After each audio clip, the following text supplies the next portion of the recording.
Here's the detailed script for Part 1, written specifically for an American audience, with a focus on African American social context. The text is formatted for AI voiceover reading, clear, emotional, and without any headers or special characters. Serve the champagne, Sophia, and try not to look so invisible. That is what my father-in-law James hissed at me while shoving a tray of crystal flutes into my hands. 5 minutes later, I stood in the shadows of the ballroom and watched my husband of 5 years, Marcus, stand on stage while his father announced his engagement to another woman. I was standing right there, holding their dirty dishes, wearing a polyester server uniform that smelled like stale detergent. They thought they had finally put me in my place. They thought I was just the help. What they did not know was that the black Amex card in my pocket had a limit higher than the entire value of their failing company. And that phone call I was about to make, it was going to turn their legacy into my property. My name is Sophia, and I am 32 years old. For 5 years, I have played the role of the supportive wife to a man who never once defended me. I let them believe I was just a logistics dispatcher working night shifts in a warehouse. I let them mock my off-the-rack clothes and my Honda Civic. I let them call me ghetto and unpolished because I did not come from their world of country clubs and generational debt. But tonight, the charade ends. Before I tell you how I bought their lives for pennies on the dollar, please let me know where you are watching from in the comments. Hit like and subscribe if you have ever had to hide your power just to survive a toxic family. The night started with a demand, not a request. I had arrived at the St. Regis Hotel for the 40th anniversary gala of Legacy Motors, wearing a simple but elegant black dress. I had actually taken time with my hair, pulling it back into a sleek bun, hoping that for once, James would look at me with something other than disdain. I was wrong. As soon as I stepped into the foyer, James grabbed my arm. His grip was tight and painful. "What do you think you are doing walking in the front door?" Sophia James asked, looking around nervously, as if my presence alone would devalue the property. "We are short-staffed tonight. The catering company sent 2 fewer girls than I paid for. I need you in the back." I pulled my arm away. "James, I am your daughter-in-law. I am here as a guest. I am sitting at table 4 with Marcus." James laughed. It was a cold, dry sound. "Table 4 is for investors and people who matter, Sophia. You would not understand the conversation. Besides, Marcus needs to focus tonight. This event is make or break for the company. We do not need you embarrassing him with your lack of social graces. Now go to the kitchen. There is a uniform waiting for you. It fits your background better than that dress anyway." I looked at Marcus, who was standing right behind his father adjusting his silk tie. He saw everything. He heard everything. "Marcus, are you going to let him talk to me like that?" I asked. Marcus sighed and checked his watch, refusing to meet my eyes. "Sophia, just do it. Okay. Dad is really stressed. The company is in a bad spot. Just help out for tonight. Don't be selfish." Selfish. I was the one who paid our mortgage secretly for the last 6 months when Marcus said his bonus was delayed. I was the one who filled his gas tank when his cards were declined. But I said nothing. I walked to the kitchen and put on the uniform. It was tight in the arms and loose in the waist, and made me look exactly like what they wanted me to be. Invisible, servile, beneath them. I walked out into the ballroom with a tray of appetizers. The room was filled with Atlanta's black elite, doctors, lawyers, politicians, people who looked like me but looked through me. I was weaving through the crowd when I saw her, Tiffany, my brother-in-law's wife. She was the only white woman in the room, and she made sure everyone knew she was there. She was wearing a white sequined gown that cost more than my car, and she was laughing loudly at something a senator said. As I walked past her, she turned sharply. Her elbow knocked directly into my tray. The motion was too precise to be an accident. Red wine and shrimp cocktail sauce splashed all over the front of her pristine white dress. "Oh my God!" Tiffany screamed. The music stopped. The conversation died. Every eye in the room turned to us. "You clumsy idiot," Tiffany yelled, pointing a manicured finger in my face. "Look what you did. This is a Vera Wang. Do you have any idea how much this costs?" "Of course you don't. You probably bought that uniform at Goodwill." "Tiffany." "I did not," I started to say. "Save it," she interrupted. "God." James was right. "You can't take the hood out of the girl, can you? Someone get this trash away from me and get me some club soda." I stood there, freezing. I could feel the heat rising in my cheeks. Not shame. Rage. Pure, cold rage. I looked for Marcus again. He was standing 10 feet away holding a glass of scotch. He looked at me, then he looked at Tiffany. Then he turned his back and started talking to a man in a gray suit. He abandoned me. Again. "Ladies and gentlemen, if I could have your attention, please." James's voice boomed over the microphone. He was standing on the stage, beaming under the spotlight. He didn't even acknowledge the scene Tiffany had just caused. "Tonight we celebrate 40 years of legacy motors," James continued. "But we are also looking to the future. As many of you know, the automotive industry is changing. To survive, we must evolve. And to evolve, we must merge." I gripped the empty tray. A merger. Marcus had never mentioned a merger. "I am proud to announce," James said, gesturing to the side of the stage, "a strategic partnership that will save this company and secure our family's future for generations. And to seal this bond, I am thrilled to announce the engagement of my son Marcus to the beautiful and talented Vanessa King, daughter of King Automotive." The room erupted in applause. Vanessa walked onto the stage. She was tall, stunning, and the daughter of James's biggest rival. She walked over to Marcus, who had moved to the stage while I was being screamed at by Tiffany. Marcus took Vanessa's hand. He smiled. It was the same smile he gave me on our wedding day. I felt like the floor had opened up beneath me. We were not divorced. We were not even separated. I had made him breakfast this morning. I had ironed the shirt he was wearing right now. And here he was, holding another woman's hand, while his father sold him like a piece of livestock to save a dying company. James leaned into the microphone again. "We all make mistakes in our youth." He looked directly at me, standing in the back, in my stain-covered uniform. Marcus had a lapse in judgment a few years ago with a certain distraction. But tonight, he returns to his roots. He returns to excellence. He returns to where he belongs. The room laughed, a polite, cruel ripple of laughter. They thought I was the distraction. They thought I was the mistake. I placed the tray on the nearest table. The metal clattered loudly against the wood, but nobody noticed. They were too busy toasting the happy couple. I walked through the crowd. I did not run. I did not cry. I walked with the spine of a woman who built a $400 million logistics empire from a laptop in a basement. I reached the edge of the stage.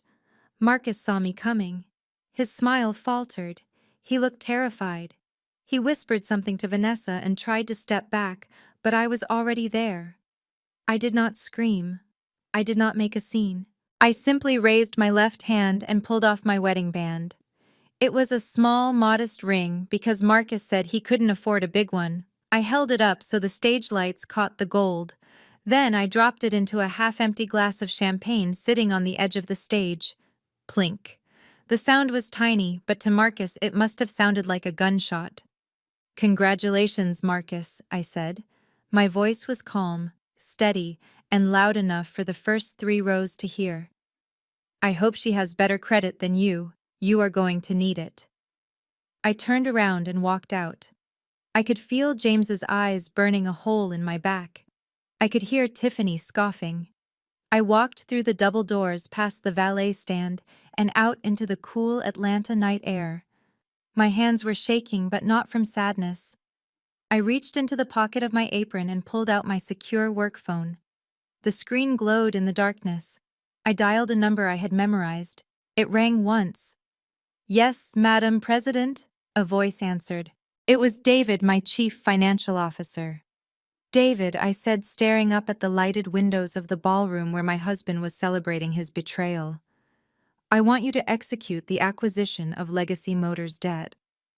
All of it, ma'am, David asked. The commercial loans and the private notes. That is over $12 million. It is a risky buy. Their credit is garbage.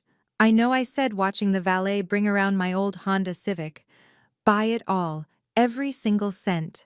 I want to own the building, the inventory, the brand, and the chair James is sitting on. And David, yes, ma'am, do it tonight. I want the foreclosure notice on James's desk before he finishes his morning coffee. I hung up the phone and got into my car. I looked in the rearview mirror. I was still wearing the server uniform. I looked ridiculous. But as I wiped a smudge of cocktail sauce off my collar, I smiled. They wanted a server. Tomorrow I was going to serve them something they would never forget. A total liquidation. The drive back to the apartment was a blur of streetlights and unshed tears. This wasn't really my home.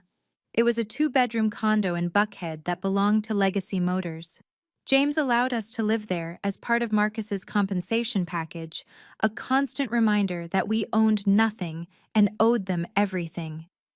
The moment I walked through the door, the silence hit me harder than the noise of the gala.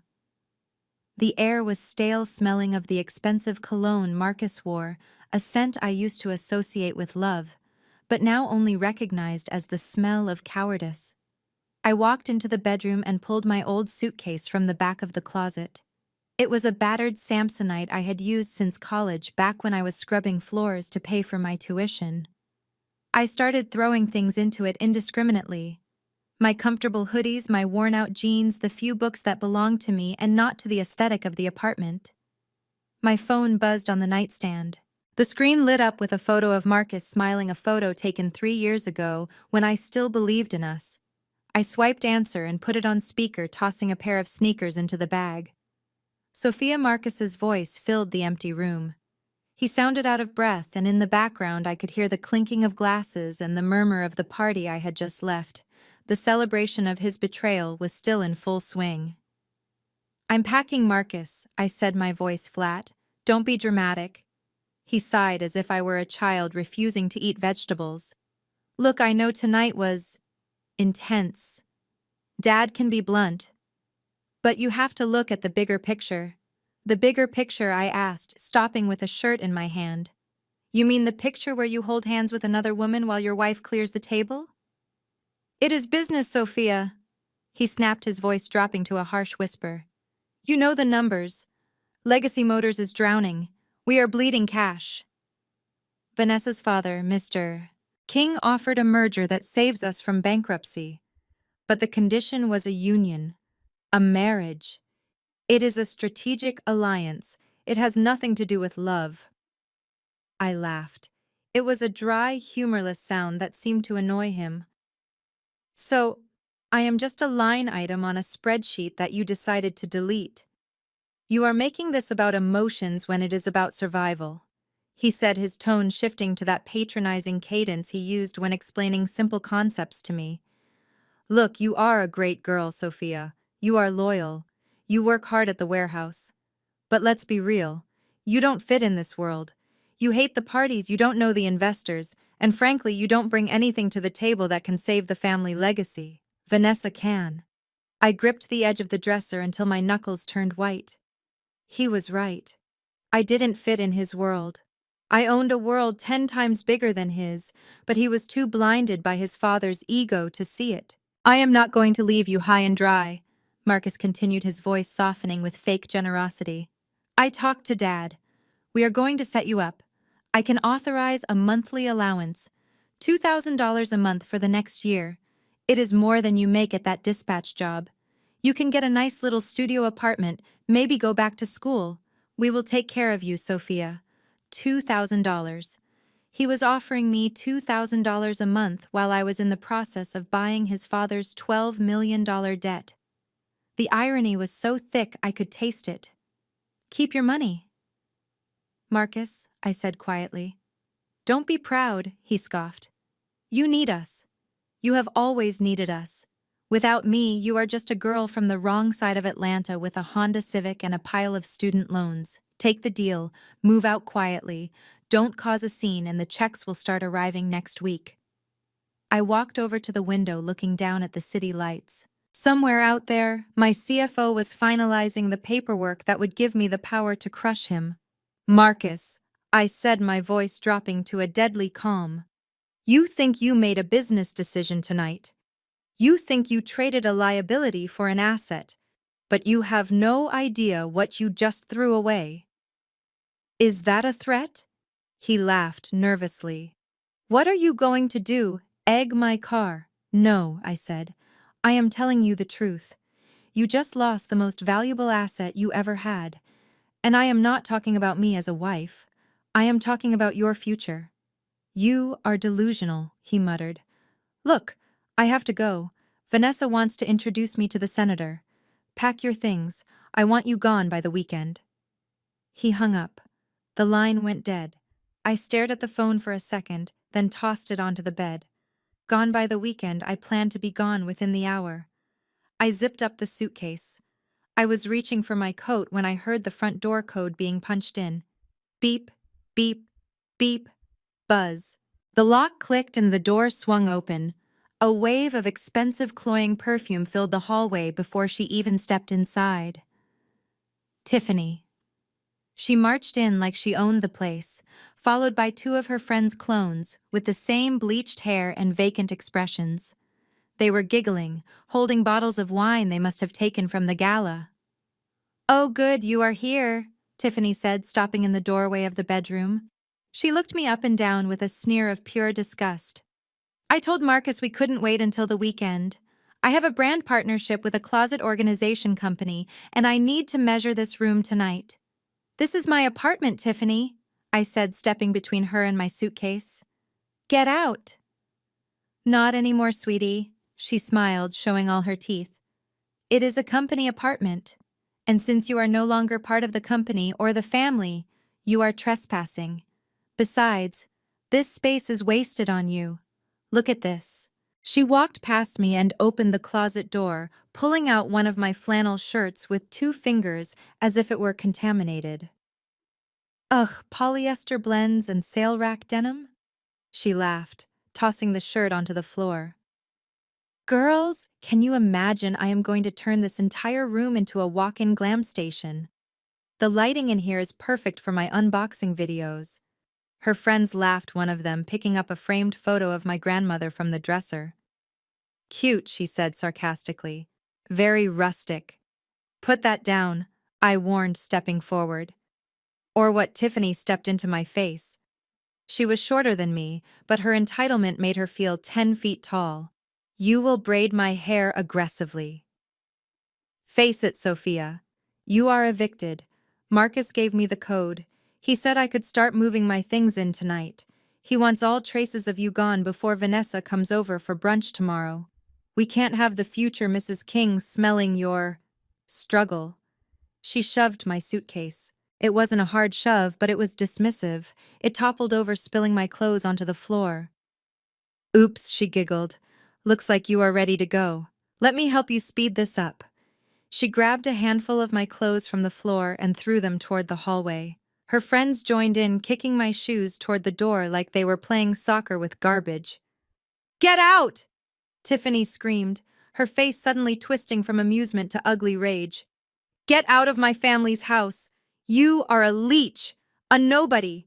Go back to whatever gutter Marcus picked you out of."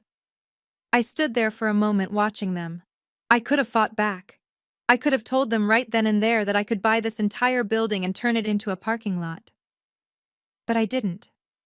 I needed them to feel victorious. I needed their arrogance to reach its peak so the fall would shatter them completely. I knelt down and stuffed my clothes back into the suitcase. I didn't fold them. I just jammed them in, fueled by a cold, silent adrenaline. I zipped the bag, stood up, and looked Tiffany dead in the eye. "Enjoy the closet, Tiffany," I said softly. "I hope it holds all your skeletons." I grabbed the handle of my suitcase and walked out. Behind me, I heard the door slam and the lock click, followed by the muffled sound of their laughter. I took the elevator down to the parking garage. The air was damp and heavy. It had started to rain. My 2015 Honda Civic sat in the corner looking small and battered next to the Range Rovers and BMWs of the other residents.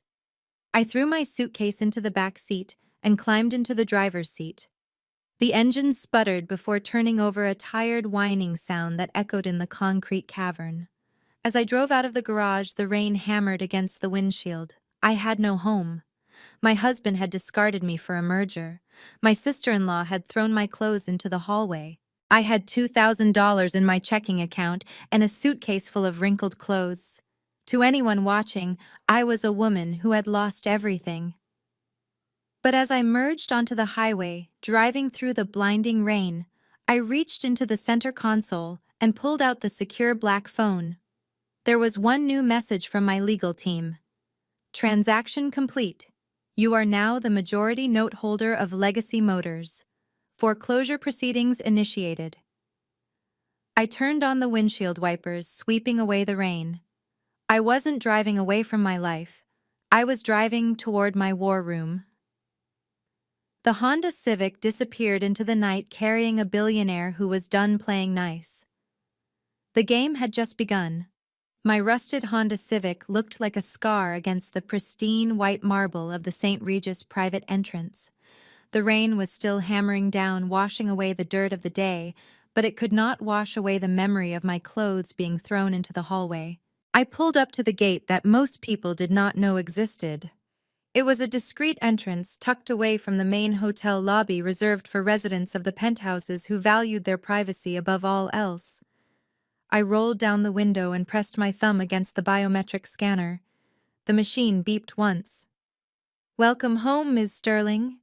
The heavy iron gate swung open silently. I drove the rattling car into the underground sanctuary, parking it next to my other car. A matte black Aston Martin that I had not driven in 6 months because Marcus claimed it was too flashy for a dispatcher's wife. I turned off the engine and let the silence of the garage wash over me. For 5 years I had played a role. I had dimmed my light so my husband would not feel blinded. I had pretended that coupon clipping was a necessity and that a 2-bedroom condo was the height of luxury. But as I stepped out of the Honda and walked toward the private elevator bank, I felt the weight of that performance falling away. The elevator doors opened before I even pressed the button. I stepped inside and the camera scanned my face, automatically selecting the 45th floor. As the lift rose, leaving the ground level behind, I watched the numbers climb. Floor 10, floor 20, floor 30. With every passing floor, I stood a little taller. By the time the doors opened onto the private foyer of the penthouse, I was no longer Sophia, the rejected wife. I was Sophia Sterling, the founder and CEO of Apex Logistics Solutions. I walked into the living room. The floor-to-ceiling windows offered a panoramic view of the Atlanta skyline. The city looked like a circuit board of golden lights from up here. The air inside smelled of white tea and fig, a stark contrast to the stale cologne and desperation of the condo I had just left. I kicked off my wet sneakers, leaving them on the imported Italian marble. I walked straight to the wet bar and poured myself a glass of vintage whiskey. Not the cheap blend Marcus kept in the cupboard, but a single malt that cost more than his monthly salary. I took a sip and let the burn settle my nerves. Then I walked into my office. This room was the nerve center of my life.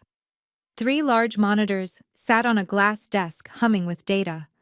I sat down in my leather chair and placed my palm on the desk surface. The screens woke up instantly. Streams of data flooded the monitors. Real-time tracking of 3,000 shipping containers moving across the Atlantic. A fleet of 500 trucks navigating the highways of the Midwest. A ticker showing the private valuation of Apex Logistics rising steadily to $450 million. I watched the blue dots moving on the global map. Each dot represented a shipment I controlled. Each line represented a contract I had negotiated. I closed my eyes, and a memory flashed through my mind. It was from 2 years ago. I was sitting at the kitchen table in the condo, working on my laptop coding the routing algorithm that would eventually save my company 20% in fuel costs. James had walked in looking for Marcus. He had glanced at my screen, seeing only lines of code he did not understand. Playing video games, Sophia, James had asked with a sneer. You really should find a hobby that contributes to this family. Maybe you could learn to cook something other than casserole. You just do not have the head for business. It is a man's game, sweetie. Leave the thinking to Marcus and me. I opened my eyes and looked at the screens. Leave the thinking to them. That was the joke of the century. While James was busy micromanaging the color of the napkins for the gala, I was busy disrupting the entire North American supply chain. While Marcus was struggling to close a deal with a local dealership, I was signing contracts with Amazon and Walmart. They saw a woman in a hoodie and assumed I was slow. They never bothered to ask what I was building in the silence. My secure line rang. It was a sharp digital trill that cut through the room. I tapped the speaker button. David, are we ready? I asked. David's voice came through clear and professional. We are ready, Sophia. I have the final dossier on Legacy Motors. It is worse than we thought. How bad? I asked, leaning back in my chair. They are hemorrhaging cash, David explained. James has been cooking the books to hide the losses from the board. He has been using the company credit line to pay for personal expenses. The gala tonight. That cost $200,000, and he put it on the corporate account as marketing expenses. But here's the kicker. They have a balloon payment due on their primary loan, $12 million.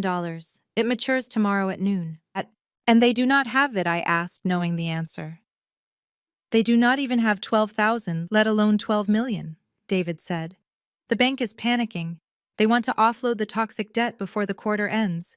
They are willing to sell the note for 20 cents on the dollar just to get it off their books. I swirled the whiskey in my glass, watching the amber liquid catch the light.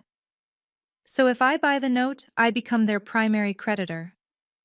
Exactly, David said. You will own the debt, which means if they miss the payment at noon tomorrow, which they absolutely will, you have the right to foreclose on everything. The inventory, the brand, the factory. And thanks to a clause James signed in arrogance, you can even go after the personal assets of the guarantors.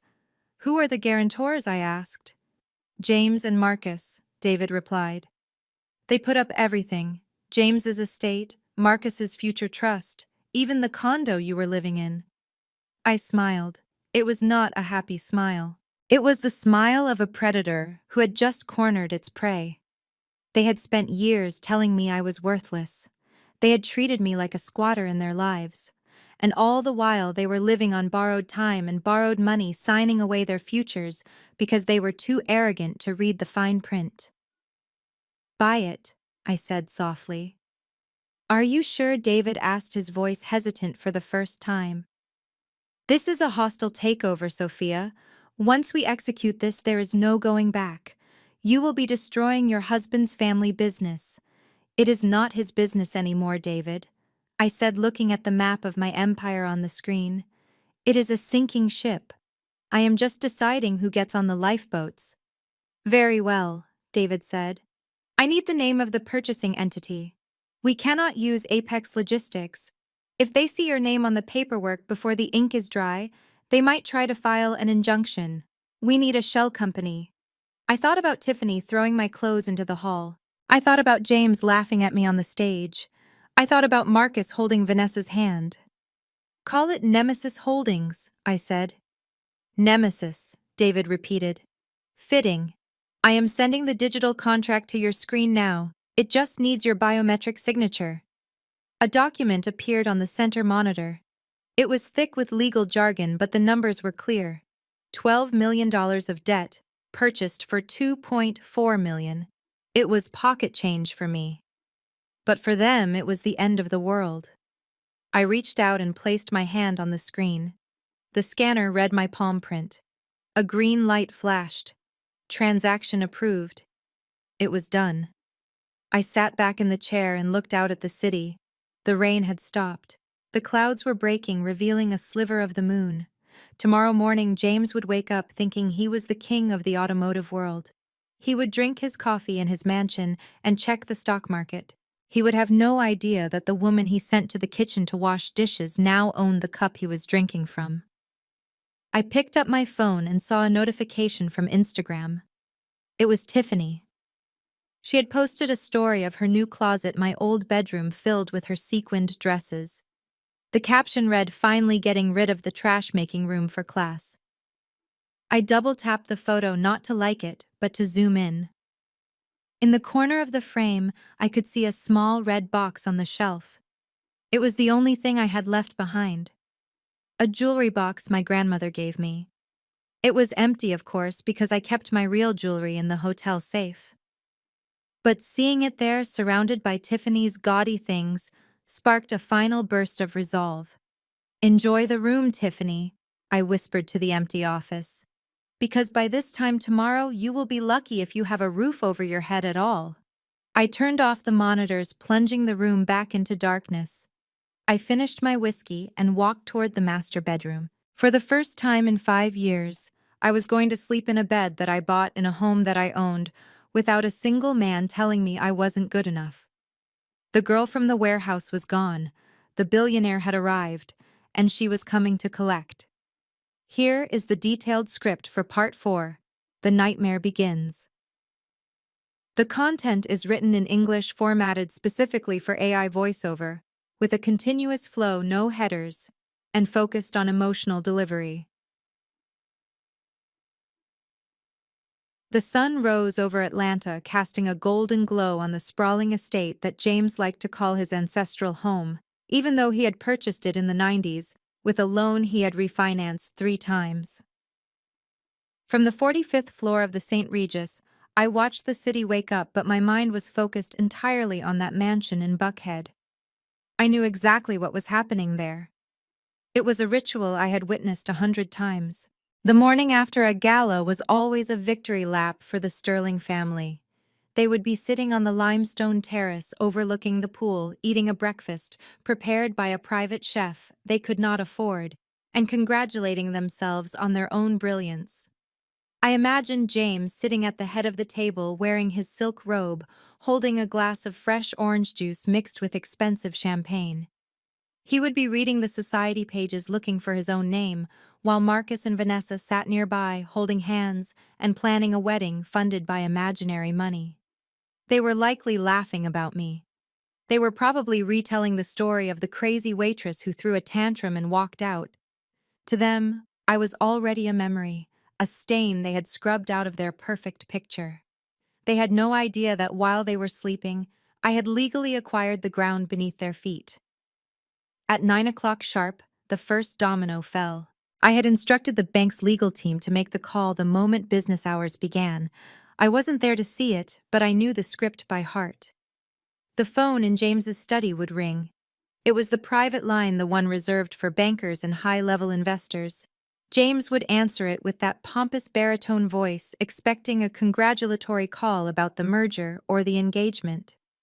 Instead, he heard the voice of Mr. Henderson, the senior loan officer at First City Bank. I had met Henderson once years ago when I was delivering documents for Marcus. He was a cold, efficient man who hated risk, Mr. Sterling Henderson would say.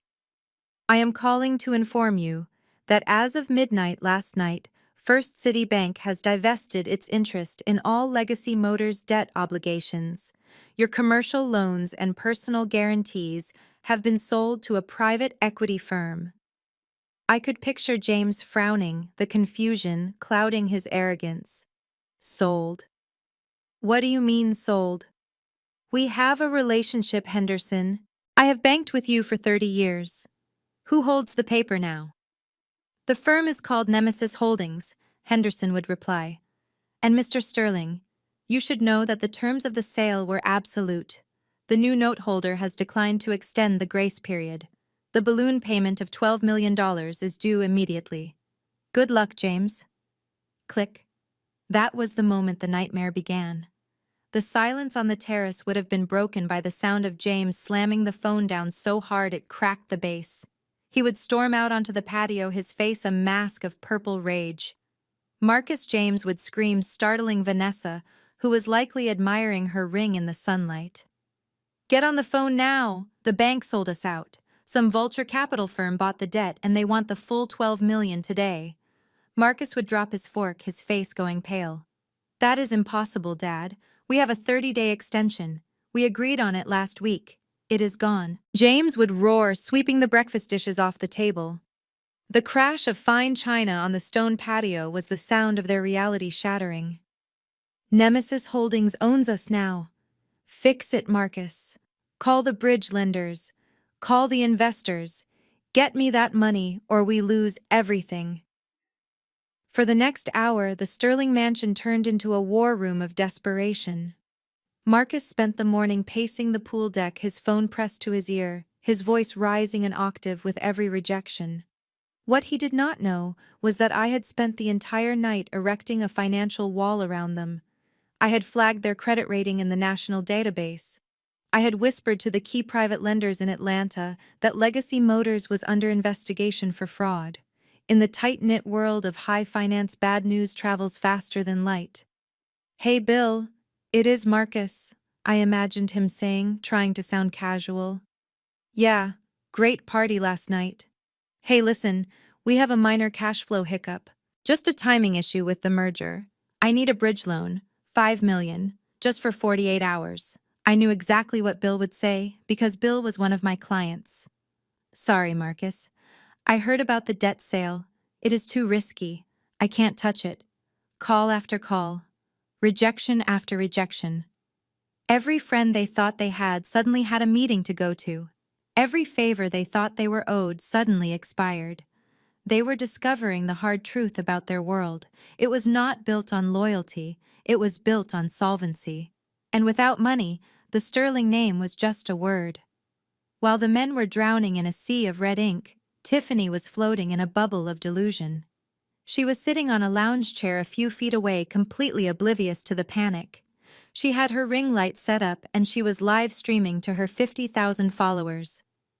"Hey guys," Tiffany chirped into her phone, angling her hand so the sunlight hit the diamond on Vanessa's finger. "I am here with the future Mrs. Sterling. Look at this rock. It is absolutely blinding. We are just recovering from the most insane gala last night. The haters tried to ruin it, but we are literally glowing today. Blessed, Sterling legacy. Rich life." She was zooming in on the ring, smiling that vacant plastic smile, while 5 feet away, her father-in-law was clutching his chest and gasping for air. The irony was so sharp it could cut glass. She was broadcasting their wealth at the exact moment it was evaporating. She was tagging luxury brands in a video filmed in a house that was technically already in foreclosure. James looked over at her, his eyes bulging. Tiffany put that phone away. "We are in a crisis." But she just giggled, waving him off. "Oh, Dad, stop stressing. The merger will fix everything. You guys are so dramatic." She didn't get it. None of them did. They thought this was just a bad business day. They thought they could charm or bully their way out of it like they always had. They didn't realize this was an execution. Then came the final blow. My laptop on the desk in the penthouse pinged. The email had been delivered. I watched the tracking pixel. 1 minute later, it was opened. Back at the mansion, James's phone buzzed with a priority notification. He looked down at the screen. The subject line read simply, "Notice of default and immediate demand for payment." The sender was legal at nemesisholdings.com. James's hands shook as he read the text aloud, his voice trembling with a fear he had never known. To the board of Legacy Motors, this email serves as formal notice that you are in default of your primary loan obligations. Nemesis Holdings hereby exercises its right to accelerate the debt. The total amount of $12,400,000 is due immediately. Marcus ran over, reading over his father's shoulder.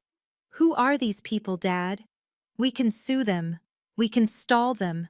Keep reading." James whispered, his face turning gray. There was a second paragraph, a paragraph I had written myself. However, the email continued, "The principal of Nemesis Holdings is willing to discuss a structured surrender of assets in lieu of immediate legal action. A meeting has been scheduled for 9 o'clock tomorrow morning at our offices. Attendance by all board members, including Mr. James Sterling and Mr. Marcus Sterling, is mandatory. Failure to appear will result in the immediate seizure of the corporate headquarters and the personal residence currently used as collateral. Seizure. Marcus choked out. They can't take the house, Dad. Mom loves this house. They can take it all, James said, sinking into a chair. We signed the guarantees, Marcus. We signed everything. Tiffany finally lowered her phone, the ring light reflecting in her confused eyes. Wait, does this mean we can't go shopping for the bridal party gifts today? My card got declined at Starbucks this morning, but I thought it was just a glitch. It wasn't a glitch, Tiffany, Marcus screamed, snapping at her for the first time in his life. The accounts are frozen, we are broke. Do you understand we are broke? Silence descended on the terrace. The birds were still singing, the fountain was still splashing, but the air had changed. The invincibility that had shielded the Sterling family for decades had shattered. They were small, they were frightened, and for the first time they were completely powerless. James looked at the phone again, staring at the name Nemesis. Who is doing this? He whispered. Who hates us this much? I took a sip of my tea in the penthouse and watched the sun climb higher in the sky.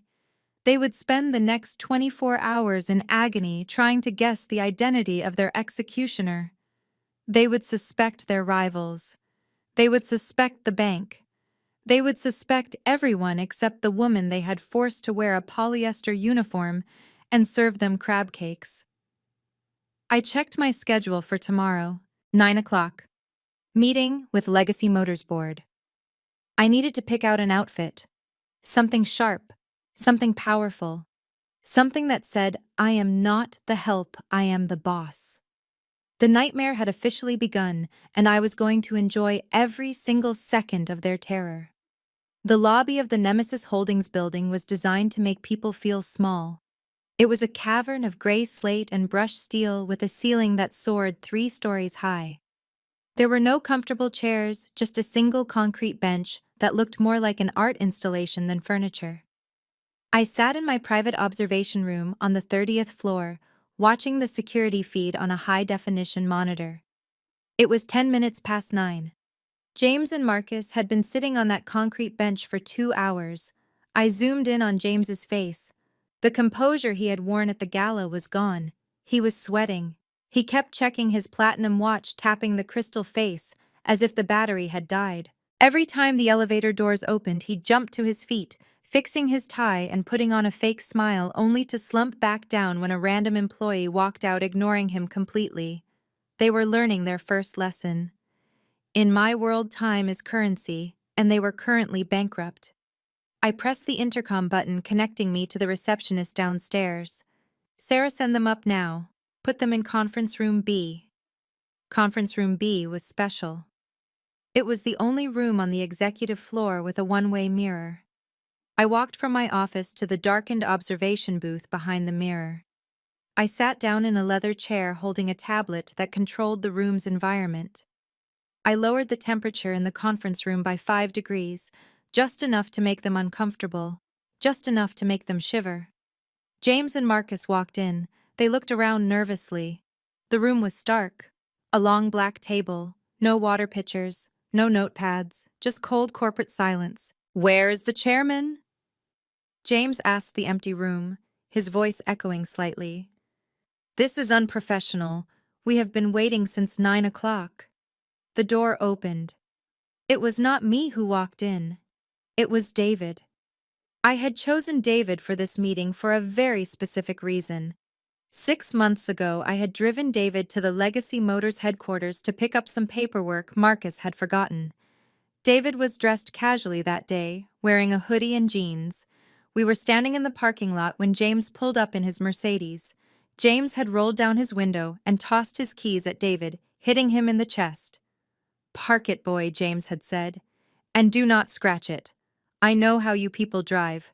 David was my chief financial officer. He held a dual degree from Wharton and London School of Economics. But James only saw a black man in a hoodie and assumed he was a valet. Now, watching through the glass, I saw James's eyes widen. David walked in wearing a 3-piece bespoke suit, that cost more than James's car. His dreadlocks were tied back neatly, and he carried a single thin folder. He did not offer his hand. He sat down at the head of the table and opened the folder. "Good morning, gentlemen," David said, his voice smooth and cold. "I am David Okonjo, Vice President of Acquisitions for Nemesis Holdings. You are late." "We have been in the lobby for 2 hours," James sputtered, slamming his hand on the table. "Your receptionist refused to let us up, and I know you. I have seen you before." "Yes," David said, not looking up from the papers. "You threw your car keys at me in a parking lot last spring. You called me lazy. You assumed I was hired help." James froze. His mouth opened and closed like a fish out of water. Marcus looked between them, confused. "Dad." "You know him?" Marcus asked. "I assure you, Mr. Sterling," David continued, his eyes locking onto James, "I am not lazy. And today I am the only thing standing between your company and a padlocked gate." James swallowed hard. He adjusted his collar, which suddenly seemed too tight. "Look, Mr. Okonjo, that was a misunderstanding. A case of mistaken identity. I have the utmost respect for your position. We are here to discuss the debt. We just need a simple extension. 30 days. The merger with King Automotive is imminent. Once that closes, we can pay you in full plus interest." David leaned back in his chair, steepling his fingers. I was proud of him. He had mastered the art of silence. He let James talk until the silence became unbearable. "There is no merger," David said simply. Marcus stood up. "Of course there is. I am marrying Vanessa King. We ran a risk assessment on King Automotive." David lied smoothly. "They are currently under investigation by the SEC for inflating their assets. A merger with them would devalue our collateral. We do not approve it." "You do not approve it?" James stood up, his face turning purple. "It is my company. I am the chairman." "Not anymore," David said. "You are a debtor in default. You do not make decisions. You make payments. And since you cannot make the payment due today, we are moving to seizure." "No, please." Marcus pleaded, his arrogance dissolving into panic. "There has to be another way. We can restructure. We can cut costs." "Fine," David said, as if he were bored. "We can offer a forbearance agreement. 7 days. But the terms are non-negotiable." "Anything," James said.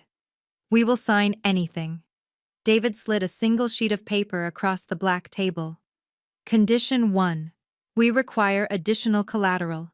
The debt exceeds the value of the company assets. We need personal guarantees. Specifically, the deed to the property at 4500 Tuxedo Road." "The mansion," James whispered. "That is my home. My wife has lived there for 30 years. It is in a trust." "We know," David said. "Break the trust. Sign over the deed. Or we foreclose on the factory by 5 p.m. today." James slumped in his chair, defeated. He nodded slowly. "Condition 2. David continued. Operational austerity. We are cutting executive compensation by 30% effective immediately. No bonuses. No company cars. No expense accounts. And we are auditing the last 5 years of financials. If we find $1 out of place, we prosecute." Marcus looked like he was going to be sick. He was realizing that his life of country clubs and easy money was over. I watched them squirm. It was delicious. But it was not enough. I needed to twist the knife personally. I pulled out my phone. I saw Marcus on the other side of the glass, rubbing his temples, his phone sitting on the table in front of him. I typed a message. "Have you signed the divorce papers yet? Or are you too busy saving the empire?" I hit send.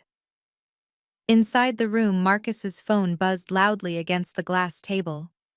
The vibration made everyone jump. Marcus looked at the screen. I saw his jaw clench. He looked annoyed. Not guilty, not sad, annoyed.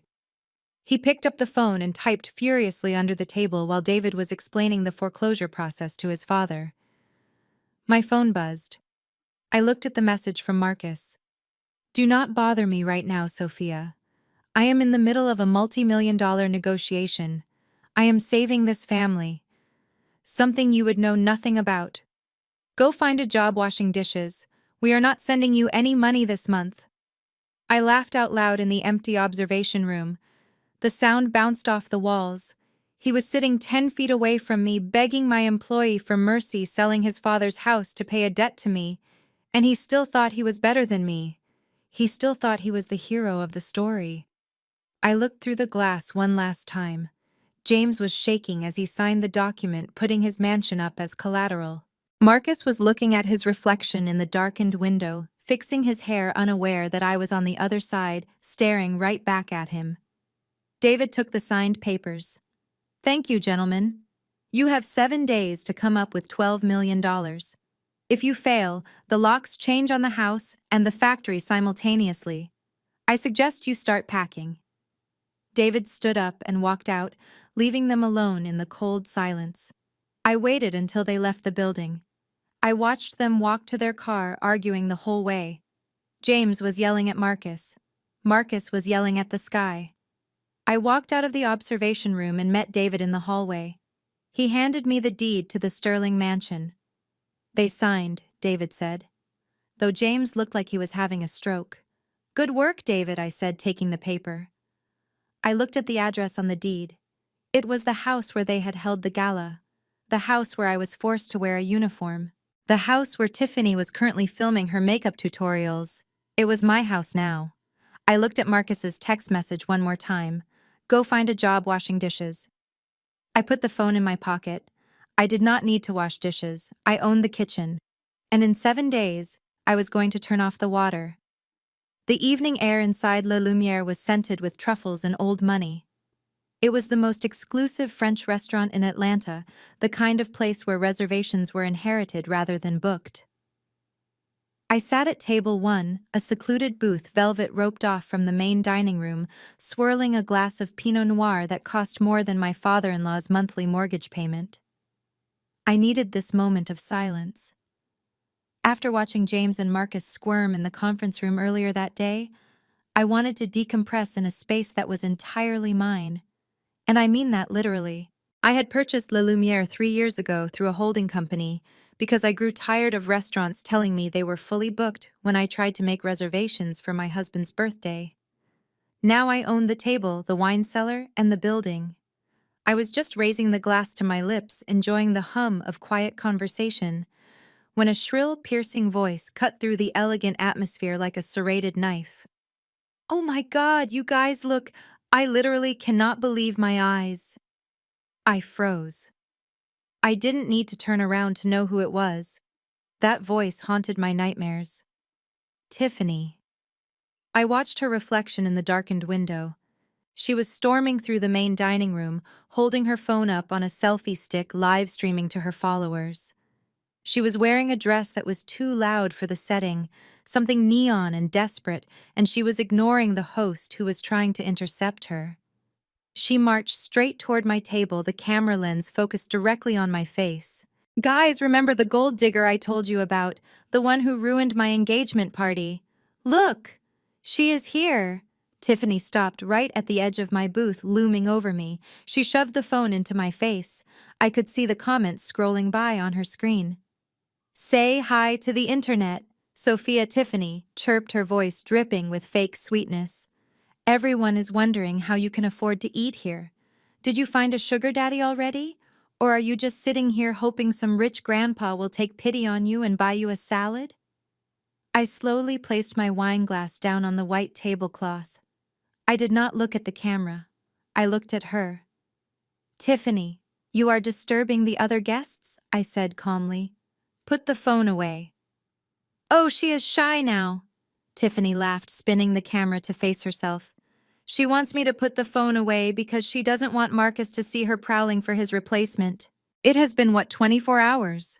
And you are already out here trying to trap another man. It is pathetic, honestly." She leaned in closer, whispering conspiratorially to her audience. "See, guys, this is what happens when you don't have your own money. You have to fake it. She probably ordered that water and has been nursing it for 3 hours just to take a picture for social media." The irony was so thick I could almost taste it. She was accusing me of faking wealth while wearing a dress bought with stolen company funds. She was mocking me for being broke while her family's empire was 7 days away from total collapse. I signaled Henri, the general manager, with a single subtle lift of my index finger. Henri had been watching from the shadows, looking like he was about to have a heart attack. He rushed over immediately, two large security guards trailing behind him. Tiffany didn't even notice them. She was too busy reading her comments. Someone said, "You look like the help." Tiffany shrieked with laughter. "Oh my God, you guys are savage!" But it is true, she used to wear a polyester uniform. Maybe she's applying for a job here. Is that it, Sophia? Are you asking for an application? Madame Henri's voice was sharp, cutting through her laughter. Tiffany spun around, flipping her hair. She looked at Henri and smiled flirtatiously. "Oh, hi. Are you the manager?" "I am Tiffany Sterling. I am a huge influencer in Atlanta. I am actually doing you a favor by showing your restaurant to my followers. You are welcome. But we have a problem. This woman here. She is harassing me. And honestly, having someone like her in here really lowers the vibe. My followers are saying she looks low budget. You should probably ask her to leave." She pointed at me, looking triumphant. She expected Henri to bow to her to acknowledge the Sterling name to kick out the unwanted ex-wife. Henri did not look at Tiffany. He stepped past her and bowed deeply to me. "Madame Sterling," Henri said, his voice trembling with apology. "I am mortified. I did not realize this individual had bypassed the host stand. Shall I have the police called, or would you prefer we handle this internally?" Tiffany's smile faltered. "Wait, what? Why are you bowing to her? I just told you she is a nobody. I am the Sterling. She is the ex. She is trespassing." Henri turned to Tiffany, his face transformed from subservient to icy disdain. "The only person trespassing here is you, mademoiselle. You are disturbing the owner." Tiffany blinked. The phone in her hand lowered slightly. "The owner? What are you talking about? I know the owner. It is some investment group." Henri drew himself up to his full height. "You are standing in front of the investment group," he said, gesturing to me. "Madame Sophia Sterling owns La Lumière. She owns this building. She owns the chair you are leaning on, and she certainly owns the wine she is drinking." The silence that followed was absolute. Even the livestream comments must have frozen. Tiffany looked at me, her eyes wide, her mouth opening and closing like a fish. That is a lie," she stammered. "She works at a warehouse. She drives a Honda." I finally spoke. I picked up my wine glass again and took a slow sip. "I drive a Honda because I choose to, Tiffany. Just like I chose not to have you arrested for trespassing 5 minutes ago. But my patience has expired." Tiffany looked at her phone. The comments were scrolling faster now. People were asking if it was true. People were laughing at her.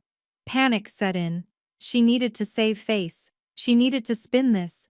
"Oh my God, you guys!" She screamed into the phone, her face twisting into a mask of malicious fabrication. "Do you hear this? She is lying. Or worse, she is sleeping with the owner. That is it. She is the mistress. She seduced some old man to buy this place for her. That is why she left Marcus. She has been cheating on him the whole time." She pointed the camera at me again, her voice rising to a shriek. "You are disgusting, Sophia. You tricked everyone. You are just a high-class escort." Henri nodded to the security guards. "Remove her, now, and ban her for life." The guards stepped forward, grabbing Tiffany by her elbows. "Get off me! Do you know who I am?" Tiffany screamed as they dragged her backward. "My father-in-law is James Sterling. We are going to sue this place. I will ruin you." She was still screaming as they hauled her through the dining room. I watched her go, watched the patrons staring in shock, watched the red light of her phone still blinking, broadcasting her humiliation to the world. When the doors finally closed behind her, Henri looked at me, his face pale. "Madame, I am so sorry. I will compel the staff to sign non-disclosure agreements immediately regarding the incident." It is fine, Henri, I said, setting down my glass. Actually, it is better than fine. It is actionable. I pulled out my secure phone. I opened the folder marked Legacy Motors Audit. I had been saving this for later, but Tiffany had just forced my hand. I dialed the number for my lead forensic accountant. Sarah, I said when she answered. I need you to pull the trigger on the IRS notification regarding Tiffany Sterling. You want to file the report? Sarah asked. I want to fast-track it. I said, my voice cold. I just watched her live stream. She is wearing the Valentino dress that shows up on the company ledger as office supplies. And she just publicly claimed to be a representative of the Sterling family while committing slander. I paused, looking at the empty space where Tiffany had stood. She accused me of having a sugar daddy. Let's show the world who is actually spending other people's money. Send the entire file to the tax fraud division. And Sarah, yes, Sophia. Make sure the press gets wind of the investigation. If she wants to be famous, let's make her famous. I hung up the phone. I picked up my fork and took a bite of the truffle risotto. It was delicious. The taste of victory always is. Tiffany thought she had exposed me. All she had done was hand me the weapon to bury her. The high-definition monitors in my penthouse painted the room in a cool blue light as I sat back in my leather chair, swirling a glass of sparkling water. I was watching a silent movie starring the woman who had stolen my husband, and the stage was my father-in-law's private office. While James and Marcus were running around the city, trying to beg for loans to pay off Nemesis Holdings, they had left the fox alone in the henhouse. On the screen, Vanessa King was moving with a precision that betrayed her true nature. To the world, she was the pampered daughter of a rival automotive tycoon, a woman who spent her days shopping and planning charity luncheons. But as I watched her slip on a pair of latex gloves and slide a sleek encrypted flash drive into James's personal computer, I saw her for what she really was: a corporate spy. A predator sent by her father to finish off the wounded animal that was Legacy Motors. They never suspected her. Why would they? James was too blinded by the prestige of her last name, and Marcus was too distracted by her beauty. They thought they were marrying into a dynasty. They did not realize they were inviting in a parasite. But I knew. I had known for a long time.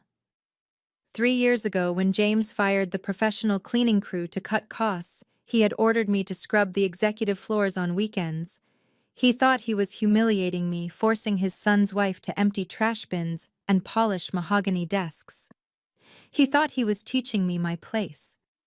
He did not know that he was giving a software engineer unsupervised access to his entire infrastructure. While I dusted the shelves, I installed micro cameras in the smoke detectors. While I vacuumed under the desks, I hardwired a back door into the mainframe. I saw everything. I heard everything. And tonight, I was watching the final act of their stupidity. Vanessa typed furiously on the keyboard, bypassing the passwords James thought were secure. She was looking for one thing: Project Phoenix. Project Phoenix was the only asset Legacy Motors had left that was worth anything. It was a revolutionary electric motor design that James claimed would change the industry. It was the collateral for their loans, the hope for their future, and the bait that had lured Vanessa's father into this fake merger.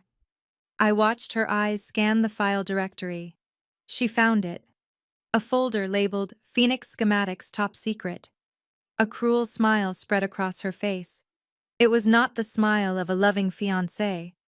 It was the smile of a thief who had just cracked the safe. She dragged the files onto her drive.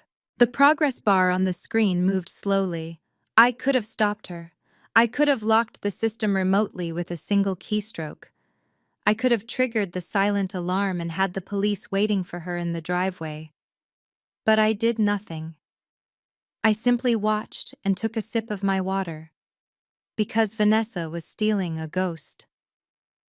6 months ago, when I realized Marcus was drifting away and James was cooking the books, I accessed the Project Phoenix files. I saw the original designs. They were good. They were efficient. So I deleted them. In their place, I wrote a new code. I created a set of blueprints that looked identical to the originals on the surface. The geometry was the same. The specs looked impressive. But deep within the thermal regulation subroutines, I introduced a fatal flaw. A mathematical error so subtle that no simulation would catch it until the prototype was built and pushed to maximum RPM. When that engine hit redline, it would not just fail, it would explode. It would be a catastrophic thermal event that would burn down any test facility it was housed in. I called it the poison apple, and Vanessa was currently taking a massive bite. The download completed. Vanessa pulled the drive out and slipped it into her diamond-encrusted clutch. She peeled off the gloves and checked her reflection in the dark monitor, smoothing her hair. She looked perfect, innocent, loyal. Just then, the office door opened. I adjusted the volume on my feed. Marcus walked in. He looked exhausted. His tie was loosened and his eyes were red from stress. He had spent the day being rejected by every bank in Atlanta thanks to me. When he saw Vanessa standing by his father's desk, his face softened. He looked at her like she was the only life raft in a stormy ocean. "Vanessa," he said, rushing over to her, "I am so sorry I left you alone. It has been a nightmare. The banks are freezing everything.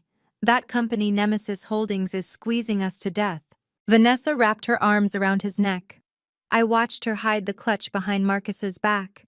Her voice changed instantly, shifting from cold calculation to breathless concern. "Oh, Marcus, baby, do not worry," she cooed, stroking his hair. "I was just waiting for you. I was praying that everything would work out." "I don't know what to do," Marcus confessed, burying his face in her neck. "If we don't come up with $12 million by next week, we lose it all. My dad is talking about selling the house. I might lose my job." "I have nothing, Vanessa. You have me," she whispered. "And you have our future." She pulled back and looked him in the eyes. The acting was Oscar-worthy. "I spoke to my father, Marcus. He is so excited about the merger. He believes in Project Phoenix. He believes in you.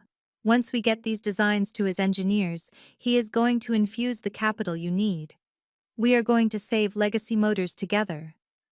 Marcus looked at her with pure adoration. He had no idea that the woman holding him was planning to hand those designs to her father so they could patent them first and sue Legacy Motors into oblivion. He had no idea that she was not there to save the company, she was there to strip it for parts. "You are amazing," Marcus said. "I don't know what I would do without you." Sophia never understood this pressure. She never supported me like this. I laughed softly in my penthouse. Support him, I was the one who kept the lights on. And now I was the one who was going to let him blow himself up. "I have to go, baby," Vanessa said, kissing him on the cheek. "I need to get home and prepare for the engagement party. My father wants to meet early tomorrow to discuss the integration." She was lying. She was going to meet her father to hand over the stolen drive. "Go," Marcus said. "I will stay here and try to figure out the finances." "I love you, Vanessa." "I love you too," she replied. She walked out of the office. As soon as she was in the hallway, the loving expression vanished. She pulled out her phone and typed a quick message. I zoomed in on the text. "Got the package. Sending it to the lab tonight. Legacy is dead." She hit send. Back in the office, Marcus sat down in his father's chair. He looked at the computer screen, unaware that it had just been raped of its data. He put his head in his hands and sighed. I turned off the monitor. "Go ahead, Vanessa. Run to your daddy. Build that engine. Put your family's name on it. Because when that prototype detonates, it is not just going to destroy a machine. It is going to destroy the King automotive reputation forever. You wanted to steal my husband's legacy. You can have it. I hope you like fireworks." The morning sun did not bring light to the offices of Legacy Motors. It brought fire. The opening bell on Wall Street had rung only 30 minutes ago, but the stock was already in free fall. It started with a leak. A simple anonymous tip to a financial blog mentioning that the company's primary debt had been sold to a hostile firm and that the CFO's daughter-in-law was under IRS investigation for embezzlement. The market reacted with the brutality of a shark smelling blood in the water. I sat in the back of my chauffeured car watching the live ticker on my tablet. LGM down 12%. LGM down 20%. Trading halted due to volatility. Trading resumed. LGM down 35%. It was a massacre.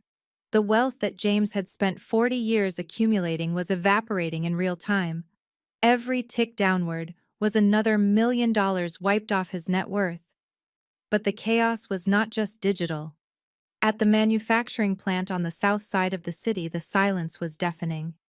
I had my sources on the ground. The union rep, a man named Ernest, who I had helped with legal fees years ago, had given the signal. The workers knew the company was drowning. They knew their pension fund had been raided to pay for James's country club memberships, so they stopped the line. The conveyor belts halted. The welding robots powered down. 300 workers walked out onto the asphalt holding signs that read, "Fair pay for honest work." Without product moving, they could not ship orders. Without shipping orders, they could not invoice. It was a death spiral, and I had cut the brakes. In the executive suite, James was trying to shout orders, but his voice was being drowned out by the ringing of telephones. Every line was lit up. Suppliers demanding payment. Dealerships canceling orders. Investors threatening lawsuits. James stood by the window, watching the news crews setting up cameras at the front gate. He turned to scream at his secretary to close the blinds, but the words never came out. He grasped his left arm. His face went ashen. He collapsed onto the plush oriental rug that he had bought with company funds. It was a mild heart attack brought on by the crushing weight of consequences. As the paramedics wheeled him out past the crying secretaries and the panicked junior executives, he looked small. The lion of industry was just an old man with high cholesterol and bad credit. Marcus was left alone to captain the sinking ship. He was not built for crisis. He was built for golf courses and ribbon-cutting ceremonies. He watched his father being loaded into the ambulance, and then he did what he always did. He looked for someone to blame. I was standing in the VIP room of Van Cleef and Arpels when my phone vibrated. I was trying on a necklace, a cascade of sapphires that matched the mood of my victory. I saw Marcus's name on the screen. I signaled to the sales associate to give me a moment and answered. "This is Sophia." "You did this," Marcus screamed. His voice was raw, cracking with hysteria. "I know it was you. You leaked the debt sale to the press. You told the union to strike. You are trying to kill him, Sophia. My father is in the hospital because of you." I examined the sapphires in the mirror. They caught the light beautifully. "Marcus," I said, my voice steady and cool. "Your father is in the hospital because he ate steak for lunch every day for 30 years and ignored his doctor's advice. And your stock is crashing because you ran a public company like a private piggy bank. Do not give me credit for your incompetence." "You are evil," he shouted. "You are a vindictive, jealous woman. You are doing this because I chose Vanessa. You think destroying the company will win me back. You are delusional. I will never come back to you. I hate you."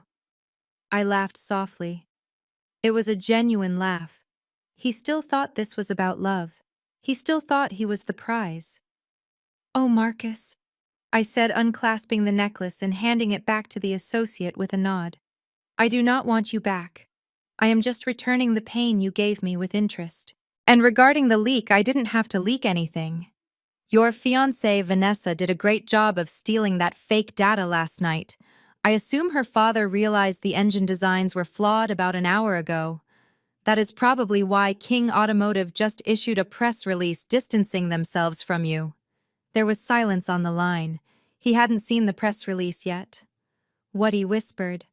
"Check the news, Marcus," I said, walking out of the jewelry store into the bright sunlight. "King Automotive has suspended all merger talks due to, quote, irregularities in Legacy Motors' R&D data. Vanessa didn't save you. She buried you." "No," he stammered. "That is a lie. She loves me." "She loves a winner, Marcus," I said, signaling for my driver. "And right now you are the biggest loser in Atlanta." I hung up the phone. I didn't wait for his response. I didn't need to hear him cry. I got into the car and opened my laptop. It was time for the final blow. The stock was trading at $2 a share. It was essentially junk status. The board was in chaos. The chairman was in the hospital. The CEO was having a breakdown. I typed out the email from Nemesis Holdings. It was short. It was brutal. It was the only lifeline they had left. To the acting board of Legacy Motors. In light of the catastrophic market devaluation and the cessation of manufacturing operations, Nemesis Holdings is rescinding its offer of a 7-day grace period. The situation has deteriorated beyond the scope of our initial agreement. We are presenting a final non-negotiable offer. Nemesis Holdings will acquire 100% of the outstanding shares of Legacy Motors for a price of $1.50 per share. This acquisition will include all assets, liabilities, and intellectual property. In exchange, we will inject immediate liquidity to restart the factory and settle the outstanding payroll for the striking workers. We will assume the company's debt, shielding the Sterling family from further personal liability lawsuits, which are undoubtedly coming from your angry shareholders. However, there is a condition. The current executive team must resign effective immediately upon signature. You have 1 hour to accept. If you decline, we will file an involuntary bankruptcy petition with the court before the market closes today. In that scenario, the assets will be liquidated piecemeal, and the Sterling family will leave with absolutely nothing. The clock starts now. I hit send. I watch the email fly through the digital ether. It landed in Marcus's inbox at the exact moment he was reading the statement from King Automotive dumping him. He was standing in his office, surrounded by shredders and empty boxes, watching his life burn down. He had two choices. He could sign the company over to the anonymous entity known as Nemesis and walk away with a fraction of his dignity. Or he could fight and lose the shirt off his back. I leaned back in the leather seat of the car. I wondered if he would call his father in the hospital. I wondered if he would call Vanessa. But mostly, I wondered what look would be on his face when he walked into the boardroom tomorrow and saw who was sitting at the head of the table. The stock market had closed for the day, but my business was just finished. I told the driver to take me to the St. Regis. I needed to prepare. Tomorrow was going to be a very busy day. The Queen was coming to claim her castle. The conference room on the top floor of the Apex Tower was a fortress of glass and steel, suspended 60 stories above the streets of Atlanta. It was a room designed to intimidate a space where fortunes were made and lives were ruined. I had designed it myself 3 years ago, ensuring that the morning sun hit the head of the table with a blinding intensity while leaving the rest of the room in cool submission. Today, that light was shining on an empty chair, while the 4 people responsible for my misery sat in the shadows waiting for their executioner. I watched them from the security feed in the hallway, adjusting the cuffs of my white Tom Ford suit. It was a masterpiece of tailoring, sharp enough to cut glass and white enough to blind sinners. It was a deliberate choice. In a room full of men in gray suits and women in black morning dresses, I would be the only thing they could see. Inside the room, the atmosphere was suffocating. James sat in his wheelchair, looking small and frail. The heart attack had not killed him, but the loss of his status was slowly finishing the job. He kept wiping sweat from his forehead with a handkerchief that looked gray and wrinkled. Next to him, Marcus was pacing back and forth. His tie loosened, his eyes darting around the room like a trapped animal. He looked exhausted. The arrogance that usually defined his posture was gone, replaced by the jittery energy of a man who knows he is about to lose everything. Vanessa sat at the far end of the table. She was still wearing her engagement ring, but she was not looking at Marcus. She was frantically texting, probably trying to explain to her father why the stolen data was useless. She looked like a rat trying to find a hole in a sinking ship. And then there was Tiffany. Even at the funeral of her family's legacy, she could not help but be herself. She was filing her nails, looking bored, as if this were just another inconvenient appointment she had to endure before she could go back to shopping. They were waiting for the mysterious chairman of Nemesis Holdings. They were waiting to beg for their lives. They were waiting to sign the papers that would turn them into employees in their own company. "It is 10:15, James rasped, his voice weak. "Where are they? This is a power play. They are making us wait on purpose. Maybe they changed their mind," Marcus said, his voice full of desperate hope. "Maybe the offer is off the table. Maybe we can still negotiate." Tiffany scoffed, not looking up from her nails. "Or maybe they just realized you guys are losers and they don't want to buy this dump. I still don't get why we had to come here. I have a facial at noon. Can't we just docu-sign this?" I signaled to my legal team. 5 of the most ruthless corporate attorneys in the state of Georgia straightened their ties. They formed a phalanx behind me, a wall of dark suits to contrast my white armor. "Let's go," I whispered. I began to walk. The hallway was marble and the acoustics were perfect.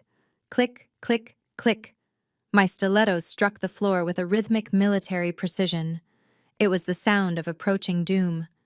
Inside the room, I saw their heads turn. They heard the footsteps. They stopped talking. Click, click, click. The sound grew louder, echoing off the glass walls. I wanted them to hear me coming. I wanted them to feel the vibration in their chests. I reached the double doors of frosted glass. My lead attorney reached out and pushed them open. The doors swung wide. I stepped into the room. The effect was instantaneous.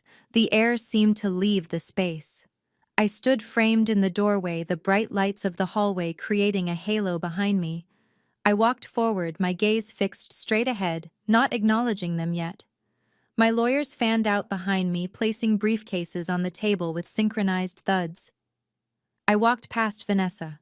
She shrank back in her chair, pulling her clutch close to her chest, as if afraid I would snatch it. I walked past James. He squinted at me, his mouth opening slightly, his brain trying to process what his eyes were seeing. I walked past Marcus. He was holding a gold fountain pen ready to sign whatever was put in front of him. When he saw me, the pen slipped from his sweating fingers. It clattered onto the mahogany table, rolling toward the edge, before falling to the floor with a metallic ping. "Sophia," he whispered. The word came out as a breath of pure confusion. I did not stop.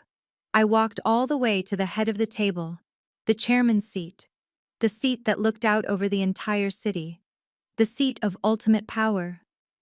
I stood behind the chair, resting my hands on the leather backrest. The silence in the room was deafening. It was heavy and thick. Then Tiffany broke it. Of course she did. She looked up from her phone, scanning my outfit with a mix of jealousy and confusion. She saw the white suit. She saw the perfect hair. But her brain could not compute the data. She fell back on the only narrative she understood. "Oh my God!" Tiffany laughed, a shrill, nervous sound. "Did you finally get a job? Are you the catering staff? About time you made yourself useful. We have been waiting for 20 minutes. Go get me an oat milk latte and make sure it is hot this time. And get James some water before he passes out." She looked around the table for approval, expecting Marcus and James to join in her mockery. But they were stone silent. They were staring at me with a dawning horror. James began to shake. His eyes moved from my face to the lawyers standing behind me. He recognized one of them. It was Mr. Sterling's own former tax attorney who I had poached a year ago. "Tiffany, shut up," Marcus whispered, his voice trembling. "What?" Tiffany asked, rolling her eyes. "She is obviously here to serve drinks. Look at her. She is probably the assistant to the new owner." "Hey, Sophia, tell your boss we are waiting." I smiled. It was a smile that didn't reach my eyes. I pulled the heavy leather chair back. The sound of the chair legs moving on the carpet was the only sound in the world. I walked around the chair and sat down. I crossed my legs. I leaned back. I clasped my hands on the table in front of me, occupying the space that James used to dream of owning. I looked at Tiffany, then I looked at James. Finally, I locked eyes with Marcus. "I don't drink coffee, Tiffany," I said, my voice low and smooth, filling the room with authority. "And I certainly do not serve it." I signaled to my lawyer, who slid a thick black binder across the table. It stopped directly in front of James. The cover was embossed with gold letters. Nemesis Holdings. I watched their faces as the realization hit them like a physical blow. James gasped, clutching his chest again. Vanessa went pale. Tiffany dropped her nail file. Marcus looked like he had been shot. You? James wheezed. Nemesis. It is. You. I opened the binder. I am here to accept the handover of my assets, I said calmly. And gentlemen, you are sitting in my chairs. Here is the detailed script for Part 10, the reveal and the numbers. The content is written in English, formatted specifically for AI voiceover, with a continuous flow, no headers, and focused on emotional delivery. James slammed his fist on the table, causing the water pitcher to wobble dangerously. He looked at the security guard standing by the door. Johnson, remove this woman immediately. She is trespassing on private property. This is a board meeting for serious business, not a stage for a scorned wife to act out her fantasies. Get her out of here before I call the police. Johnson did not move. He stood with his back to the wall, his arms crossed over his chest, his eyes fixed on the middle distance. James turned redder, his voice rising to a shout. Johnson, are you deaf? I pay your salary. Pay. I said remove her. Actually, Mr. Sterling, you do not. The voice came from my lead attorney, Mr. Thorne. He stepped forward from the phalanx of suits behind me. He was a tall man with a voice like gravel and a reputation for destroying CEOs. He placed a hand on the back of my chair. Mr. James Sterling, please lower your voice.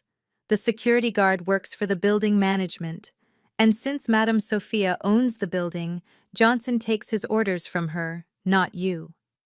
Furthermore, regarding the police, I would strongly advise against calling them, unless you want to explain to them why you are currently sitting in a chair owned by your primary creditor. James looked from the lawyer to me, his mouth hanging open. What kind of trick is this creditor? She is a logistics dispatcher. She packs boxes. As for the matter of trespassing, Mr. Thorne continued, ignoring James's outburst. Let me be clear. Nemesis Holdings is a sole proprietorship. The sole proprietor is sitting in front of you. Madame Sophia is your creditor, your landlord, and effectively the owner of every paperclip in this room. The silence that followed was heavy enough to crush lungs. I watched the color drain from their faces. It was a domino effect of realization. James looked like he was having another heart attack. Marcus looked at me as if I had grown a second head. Vanessa shrank into her seat, trying to make herself invisible. Even Tiffany stopped chewing her gum, her phone hanging limply in her hand. I leaned forward.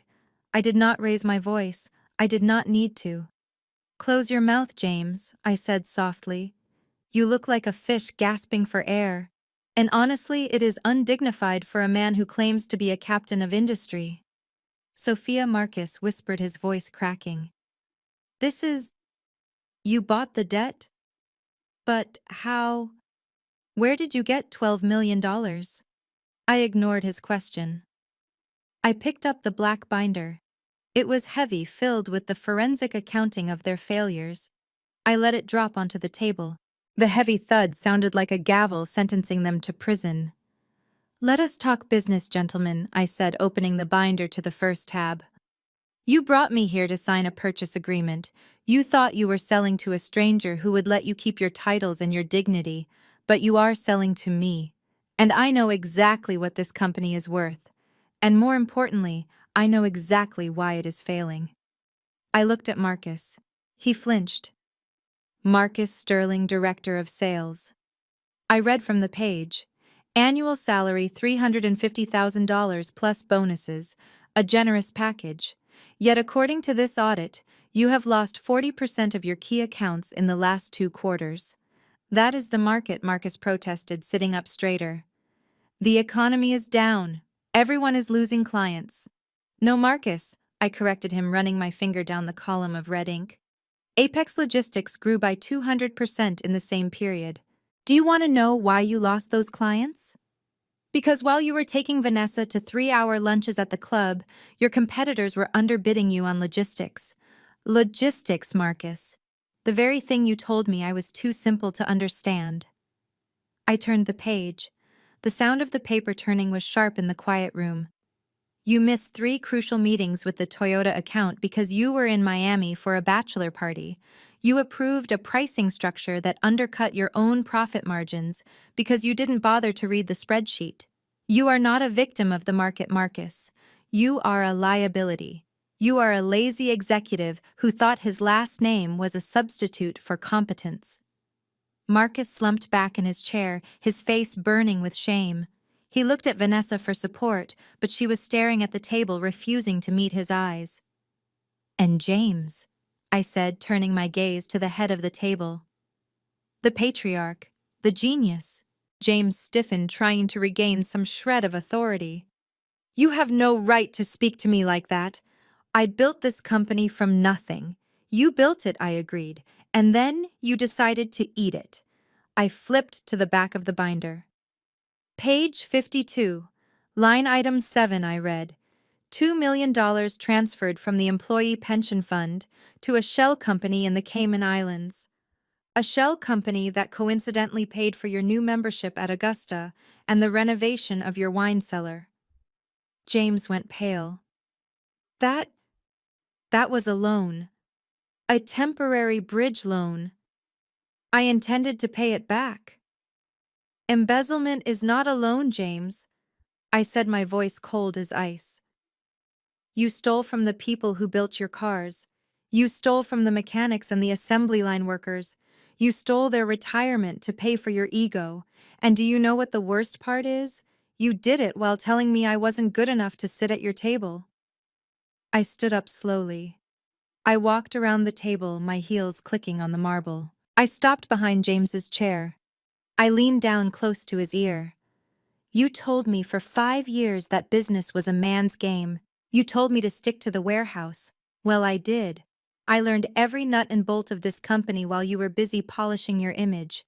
I know where the bodies are buried, James. I know about the safety inspections you bribed officials to ignore. I know about the toxic waste you dumped illegally to save disposal fees. I straightened up and looked at the group. You called me a gold digger, Tiffany, I asked, looking at the sister-in-law who was now trembling. You called me a charity case. But here is the reality. I am the only person in this room who actually earned her money. You are the parasites. You have been feeding off the corpse of this company for years.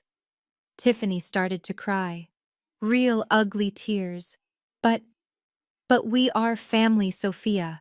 You can't do this. We are family. Family, I laughed. It was a harsh sound. Family doesn't make you wear a maid's uniform at a gala. Family doesn't introduce a mistress as a fiancé on stage. Family doesn't try to evict you onto the street.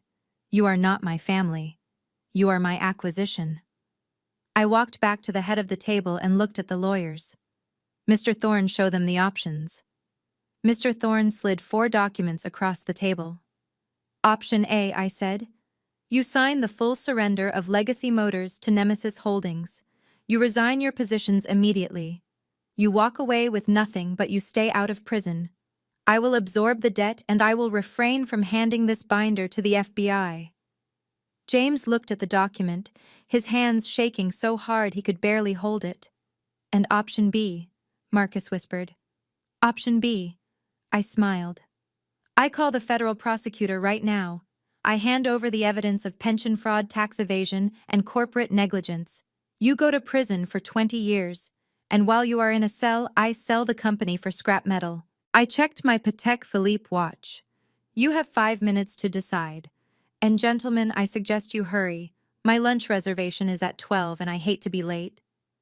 The room erupted into chaos. James was sobbing, clutching his chest. Marcus was begging. Vanessa was trying to sneak out the door only to be blocked by security. I sat back in my chair and watched them unravel. They had spent years trying to make me feel small. But as I sat there in my white suit watching the mighty Sterling dynasty crumble into dust, I had never felt taller. The warehouse girl had not just arrived, she had taken over. And the view from the top was spectacular. The silence in the boardroom was broken only by the hum of the projector cooling fan as I picked up a remote control from the table. The men were destroyed, but I was not finished. There were 2 other people in this room who had made my life a misery, and it was time for their curtain call. I turned my chair slightly to face Tiffany, who was frantically typing on her phone, likely trying to delete evidence of her lifestyle or perhaps begging her followers for bail money. Tiffany put the phone down, I said, my voice cutting through her panic. You might want to save your battery. You are going to need it to call a very good lawyer. Tiffany looked up, her mascara running down her cheeks in black rivulets. You cannot scare me, Sophia. I am an influencer. I have a platform. If you try to touch me, I will destroy your reputation online. I will tell everyone you bullied me. I pressed a button on the remote. The massive screen behind me descended from the ceiling, blocking out the sun. A spreadsheet appeared, projected in high definition. It was not a boring list of numbers. It was a gallery of theft. Let us look at your contribution to the company, Tiffany, I said, pointing the laser at the screen. Here we have an expense from last month labeled office renovation consultation, $15,000. But when my forensic accountants cross-referenced the merchant code, it was not a contractor. It was the Hermes boutique in Buckhead. I clicked the remote again. A photo of Tiffany posing with a bright orange Birkin bag appeared on the screen. The date of the post matched the date of the transaction perfectly. And here I continued, ignoring her gasp. We have a charge for $40,000 listed as team building retreat. But strangely, the receipt is from the Four Seasons in the Maldives, and the only team members present were you and your sorority sisters. That was for branding, Tiffany shrieked, standing up. I was promoting the Legacy Motors lifestyle. I am a brand ambassador. You are a thief, Tiffany, I corrected her. You used a corporate credit card from a failing company to fund a life you could not afford. That is not branding. That is embezzlement. And since the amount exceeds $100,000 across state lines, it is not just a civil matter. It is a federal crime. I looked toward the door. Mr. Thorne, open the door, please. The heavy glass doors opened, but it was not the catering staff. 2 men in windbreakers walked in, followed by 2 uniformed officers. The windbreakers had 3 yellow letters printed on the back. IRS. Tiffany stopped breathing. She looked at James, but he was staring at the table, too terrified to speak. She looked at Marcus, but he was shaking his head, distancing himself from her. Ms. Tiffany Sterling, the lead agent said, walking around the table. We have a warrant for your arrest regarding tax evasion, wire fraud, and grand larceny. Please stand up and place your hands behind your back. No, Tiffany whispered, backing away until she hit the window. No, you cannot do this. I am famous. I cannot go to jail. Orange does not look good on me. The officers did not care about her color palette. They grabbed her wrists. The sound of handcuffs ratcheting shut was sharp and final. Sophia, please, Tiffany screamed as they began to drag her out.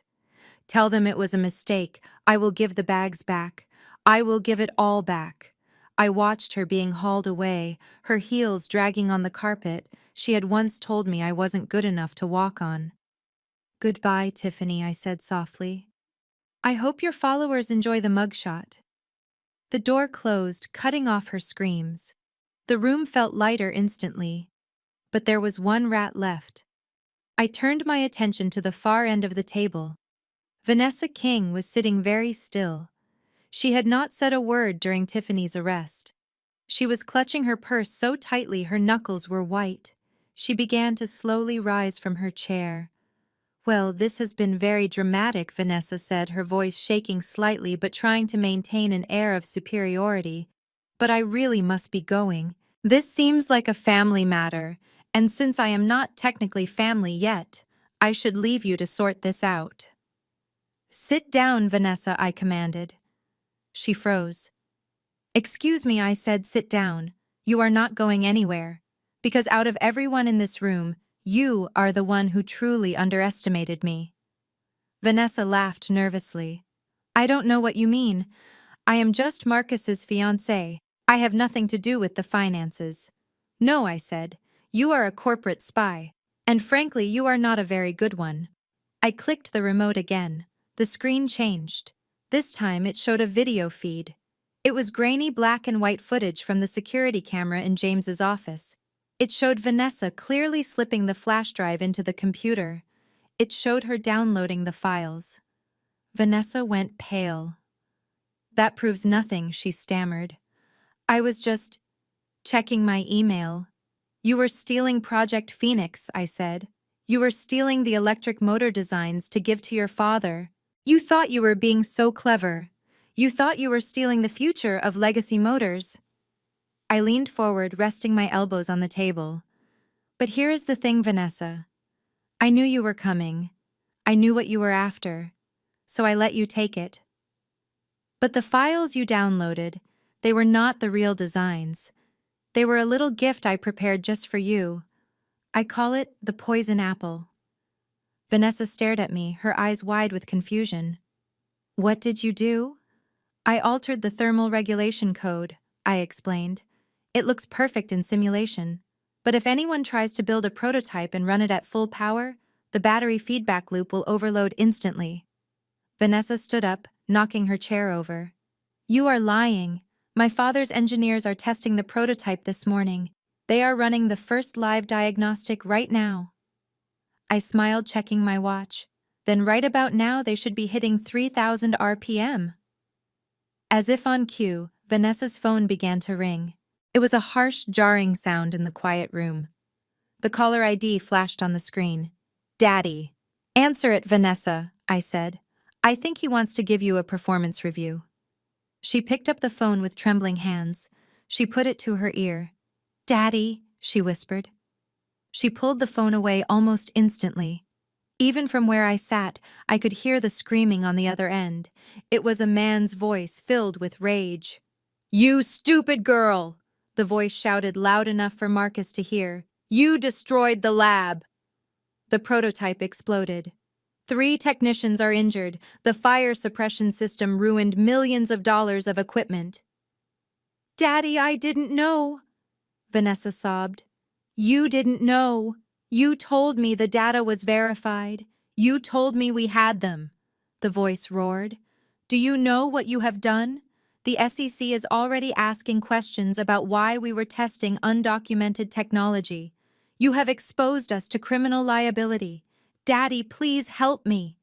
Vanessa begged, tears streaming down her face. Sophia knows. She set me up. Don't you call me Dad, the voice hissed. You are a liability, Vanessa. You are incompetent. Do not come to the office. Do not come to the house. You are on your own. Fix this or don't bother coming back. The line went dead. Vanessa lowered the phone slowly. She looked like a ghost. She looked at Marcus, but he was staring at her with pure horror, realizing finally that the woman he left me for was not a savior, but a saboteur. Marcus, say something. Vanessa whispered, reaching out a hand toward him. Marcus recoiled as if she were contagious. You stole from us, he asked, his voice hollow. You were stealing the designs the whole time. I didn't mean for it to explode, Vanessa cried. I did it for us, Marcus. I cleared my throat. The sound snapped their attention back to me. Actually, she did it for herself, I said. But thank you, Vanessa. Your little act of espionage just saved me a lot of money. I don't have to sue King Automotive now. They just blew up their own laboratory. I think that is punishment enough. I pointed to the door. Security escort Ms. King out of the building, and make sure you check her purse for any other flash drives. We wouldn't want her taking any office supplies. 2 guards stepped forward. They didn't need to drag her. Vanessa was broken. She walked out like a zombie, her expensive heels clicking a funeral march on the marble. She had lost her family, her fiancé, and her reputation in the span of 5 minutes. The door closed again. Now there were just 3 of us, me, James, and Marcus, the Sterling men. I looked at them. They sat in the wreckage of their lives, surrounded by empty chairs and the echoes of the women who had helped them destroy themselves. Well, gentlemen, I said, closing the black binder with a satisfying thud. The distractions are gone. The drama queens have left the building. Now it is just us. And I believe we have some paperwork to sign. Unless, of course, you prefer option B. James reached for the pen with a shaking hand. He didn't say a word. He just signed his name, surrendering his legacy to the girl he once told to use the back door. Marcus followed suit, weeping silently as he signed away his birthright. It was over. The queens were off the board. The kings were captured, and I had won the game without ever raising my voice. Here is the detailed script for Part 12, The Fate of James and Marcus. The content is written in English formatted specifically for AI voiceover, with a continuous flow, no headers, and focused on emotional delivery. The heavy door clicked shut, leaving only 3 of us in the cavernous boardroom. The air was thick with the smell of fear and expensive cologne that had turned sour. The women who had amplified their egos were gone, and now James and Marcus sat before me stripped of their defenses. They looked like kings who had just realized their castle was built on sand, and the tide was coming in fast. James looked at the pen in his hand. It was a Mont Blanc fountain pen that I had bought him for Christmas 2 years ago. He had never used it until now. He looked up at me, and for the first time in his life, I saw tears in his eyes. They were not tears of remorse, but tears of a man mourning his own power. "Sophia, please," James croaked, his voice breaking. "We are family. I know I have been hard on you. I know I have expected a lot. But you cannot do this. You cannot destroy your own name. Marcus is your husband. I am his father. Doesn't that mean anything to you? We can work this out. We can be partners."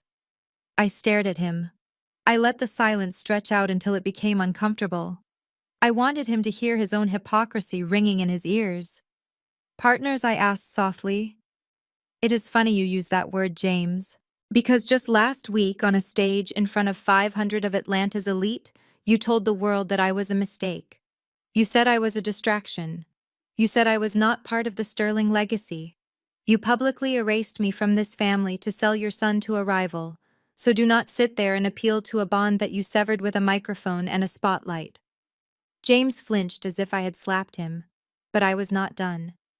However, I continued, leaning back in the leather executive chair that fit me perfectly.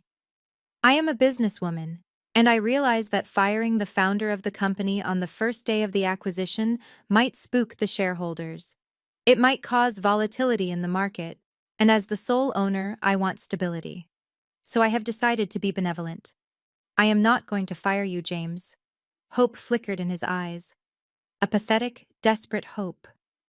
"Thank you, Sophia. I knew you were reasonable. I can stay on as chairman. I can guide the transition." "No," I said, cutting him off.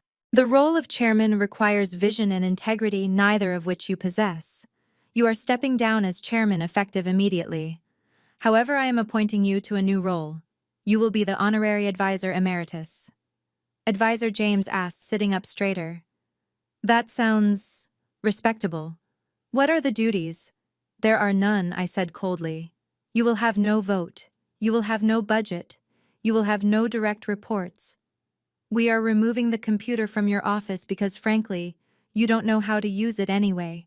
We are disconnecting your phone line. You will come in at 9 and leave at 5. You will sit in your glass office and wave at the people who are actually doing the work. You are a museum exhibit, James, a relic of a failed era. You are there to remind everyone of what not to be." James slumped back, his face turning gray. "You are making me a mascot. You are humiliating me. I am giving you a salary and health insurance," I countered, "which is more than you gave the employees whose pension fund you raided. Take it or leave it." I turned my eyes to Marcus. He had been staring at the table, terrified to speak.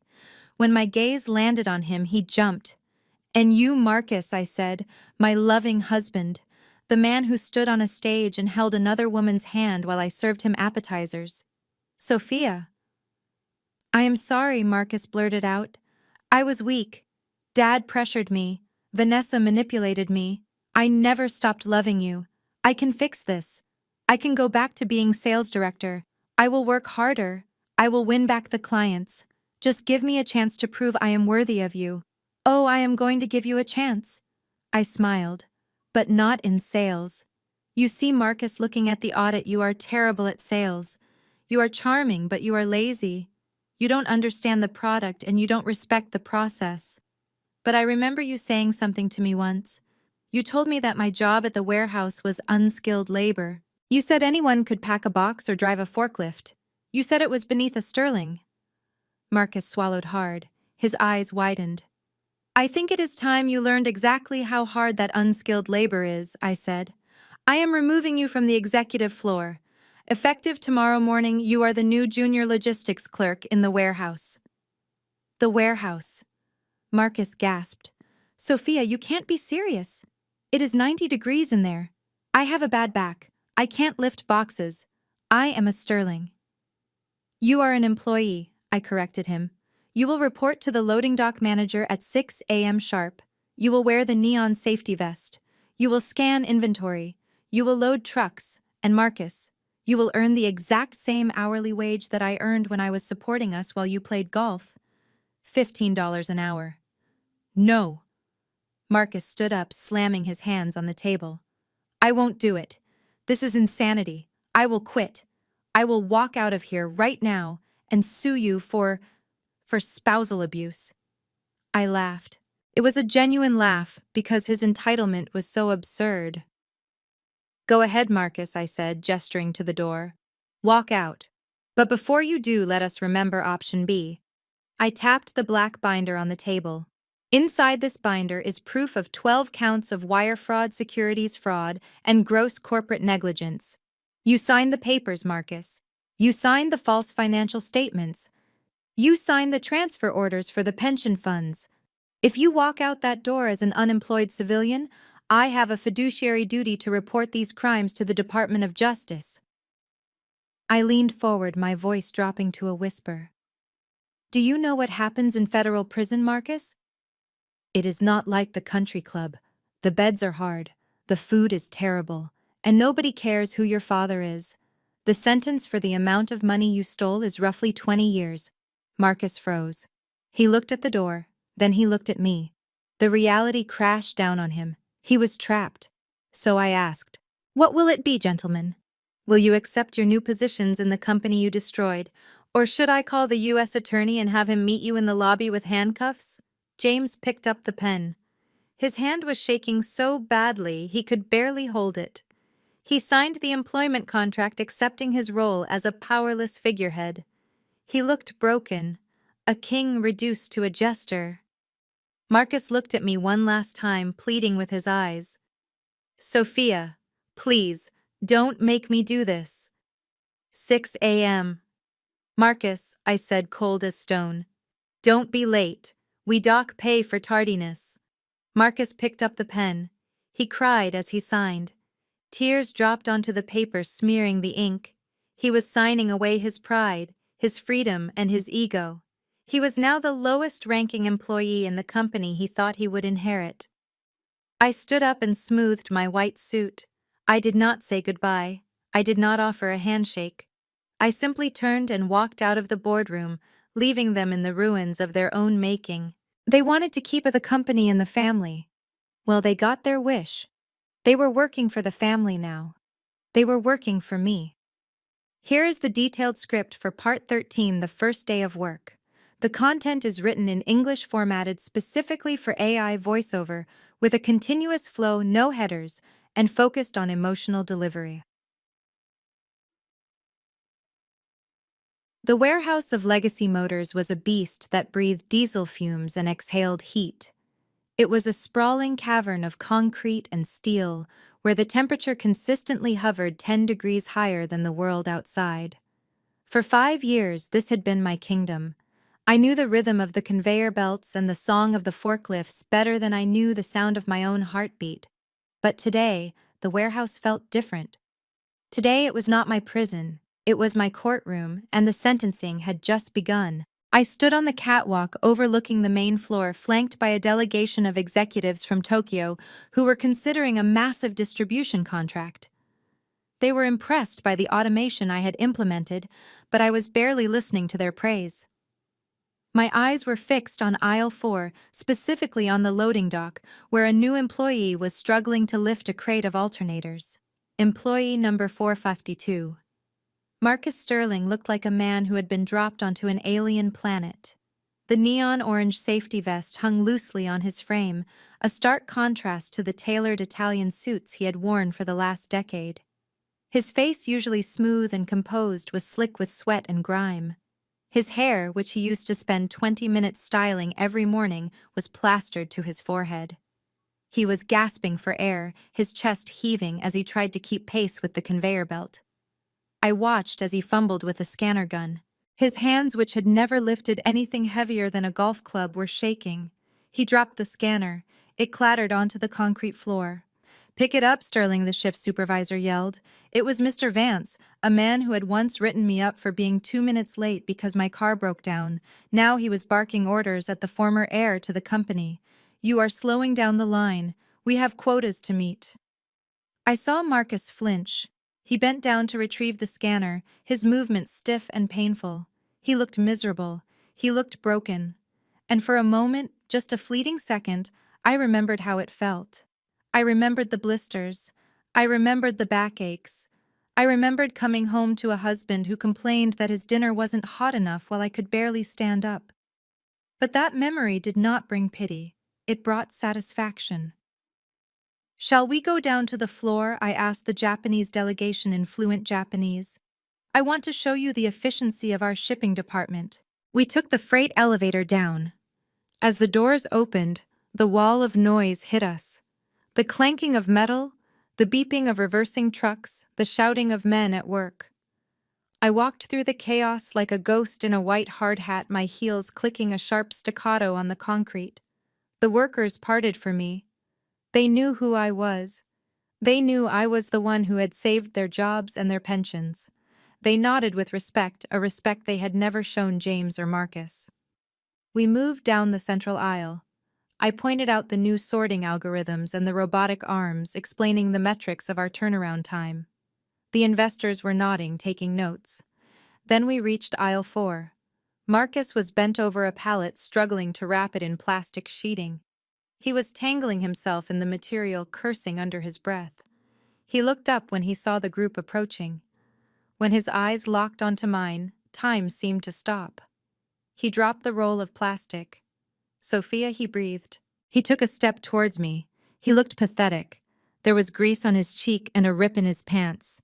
He looked at me not as his boss, but as his wife, as his savior. He thought that seeing him like this would break me. He thought I would rush over, wipe his brow, and tell him it was all a bad dream. I did not stop walking. I did not smile. I continued talking to Mr. Tanaka, the lead investor, pointing to a shelf of inventory just above Marcus's head. "And here we utilize a first-in, first-out system to minimize depreciation," I said, my voice cool and professional. "Sophia, wait!" Marcus stepped into my path, blocking the aisle. The investors stopped, looking confused. Mr. Vance rushed over, looking terrified that his subordinate was harassing the owner. "Sterling, get back to your station," Vance shouted. "No, wait," Marcus pleaded, ignoring his supervisor. He looked at me, his eyes filling with desperate tears. "Sophia, please, we need to talk. Look at me. I can't do this. My back is killing me. I think I pulled a muscle. This is inhumane. I am sorry." "Okay," I said, "I was sorry. Just let me go back to the office. I will do anything." I stopped. The entire warehouse seemed to go silent. Hundreds of eyes were watching. The workers, the investors, the managers. They were all waiting to see if the Iron Queen would melt. I slowly turned my head to look at him. I looked at the sweat dripping off his nose. I looked at his blistered hands. I looked at the man who had told me my job was unskilled labor. "I beg your pardon," I said in English, my voice cutting through the humid air like a blade. "Do I know you?" Marcus recoiled as if I had struck him. "Sophia, stop it. It is me. Marcus, your husband." "I see no husband here," I said, taking a step closer until I was looming over him. I see a junior logistics clerk who is currently wasting company time. Sophia, please, Marcus sobbed, reaching out to touch my arm. Do not touch me, I snapped, recoiling from his dirty hand. I turned to Mr. Vance. Mr. Vance, why is this employee not wearing his back brace? It is a mandatory safety requirement for lifting loads over 50 pounds. He refused to wear it, Ma'am Vance stammered. He said it was uncomfortable. Write him up, I said coldly. First warning, 3 strikes and we terminate for cause. And Mr. Vance? Yes, ma'am, check his scan rate. If he is below the department average by the end of the shift, dock his pay. We do not pay for mediocrity at Legacy Motors. Marcus stared at me, his mouth hanging open. The realization was finally sinking in. There was no mercy here. There was no special treatment. He was just a number in a system he used to own. Sophia. How can you be so cruel? He whispered. I leaned in close, so only he could hear. Cruel, I whispered back. Cruel is watching your wife scrub floors to pay your debts while you buy jewelry for another woman. Cruel is telling the world, I am nothing. This is just work, Marcus. It is what you told me I was born to do, so do it. I straightened up and turned back to the investors who were watching with wide eyes. Apologies for the interruption, gentlemen, I said, flashing a charming smile. As I was saying, our quality control is rigorous. We identify weak links in the chain, and we correct them immediately. I walked past Marcus without a backward glance. Behind me, I heard Mr. Vance's voice booming. You heard the boss, Sterling, pick up that plastic and put on the brace. You have 400 boxes left to wrap before lunch. I heard the sound of plastic rustling. I heard Marcus trying to stifle a sob. I kept walking. My heels clicked on the concrete, a rhythm of absolute victory. I did not feel guilt. I did not feel sadness. I felt the immense power of balance restored. Marcus Sterling was finally learning the value of $1, and I was going to make sure he earned every single cent. 30 days is a long time in the world of business, but it is an eternity in the world of high society. I sat in the back of my chauffeur-driven Rolls-Royce, looking down at the glossy magazine resting on my lap. It was the latest issue of Forbes, and staring back at me from the cover was a woman in a sharp white suit with eyes that held 1,000 secrets. The headline was bold and impossible to ignore. The Silent Architect: How Sophia Sterling Built a Logistics Empire in the Shadows. It was strange seeing my face like that. For 5 years I had trained myself to be invisible. I had learned to shrink to make myself smaller so that Marcus and James could feel big. I had learned to wear beige and gray to blend into the background. But the woman on the cover was not blending in. She was demanding attention. She looked powerful. She looked dangerous.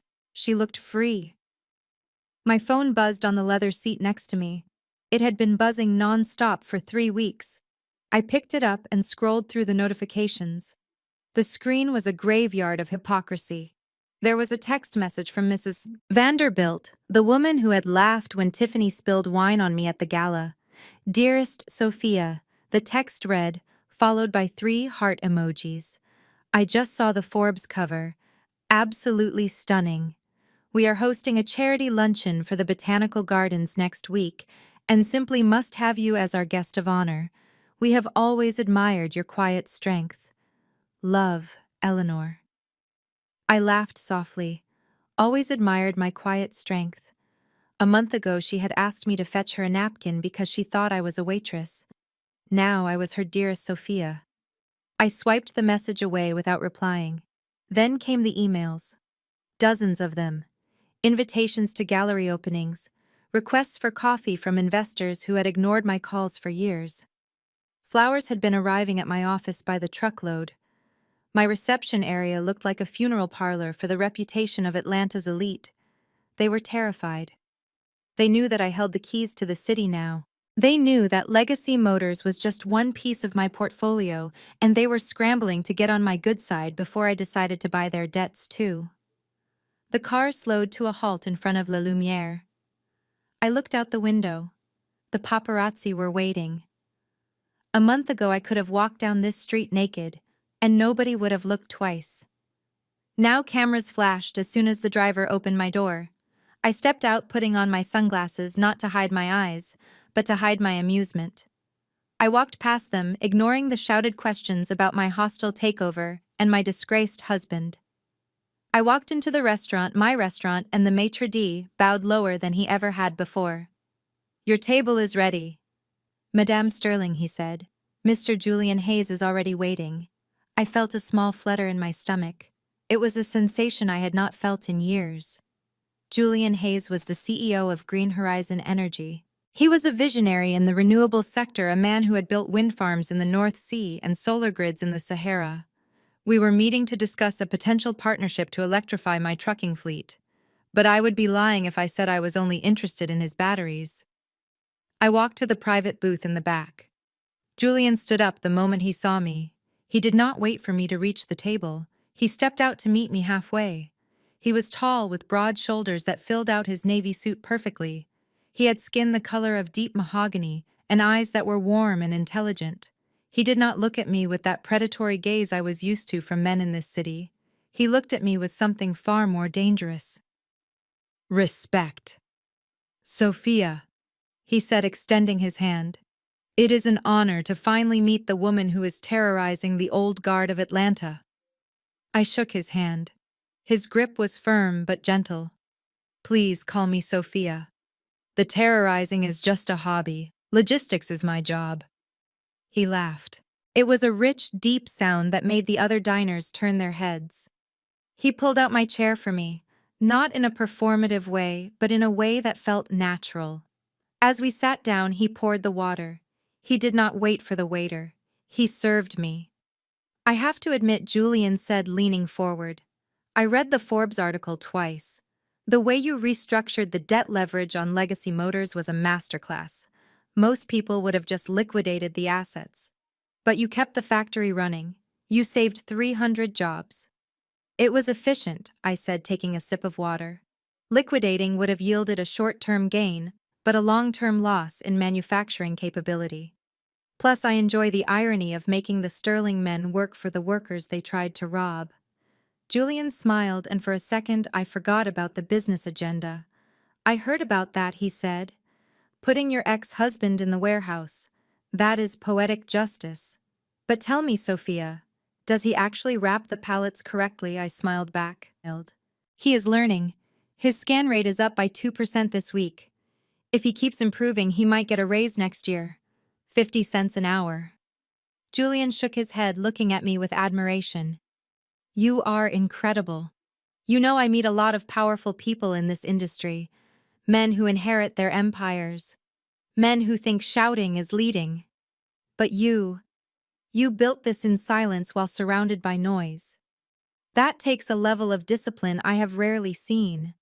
I felt heat rise in my cheeks. It was not shame this time. It was validation. For 5 years, Marcus had told me I was boring. He told me I was too serious. He told me I didn't know how to have fun. But here was a man who saw my seriousness as a superpower. We ordered lunch. We talked about lithium-ion batteries and supply chain integration. We talked about the future of automation. I found myself speaking freely, not dumbing down my vocabulary, not hiding my ambition. Julian listened. He didn't interrupt. He didn't explain my own business to me. He asked questions. He challenged my assumptions. He treated me like an intellectual equal. Midway through the meal, he put his fork down and looked at me intensely. "Sophia, can I ask you a personal question?" I hesitated. "Go ahead." "Why did you stay?" he asked. "With your talent, with your brilliance, why did you stay in the shadows for so long? Why did you let them treat you like that?"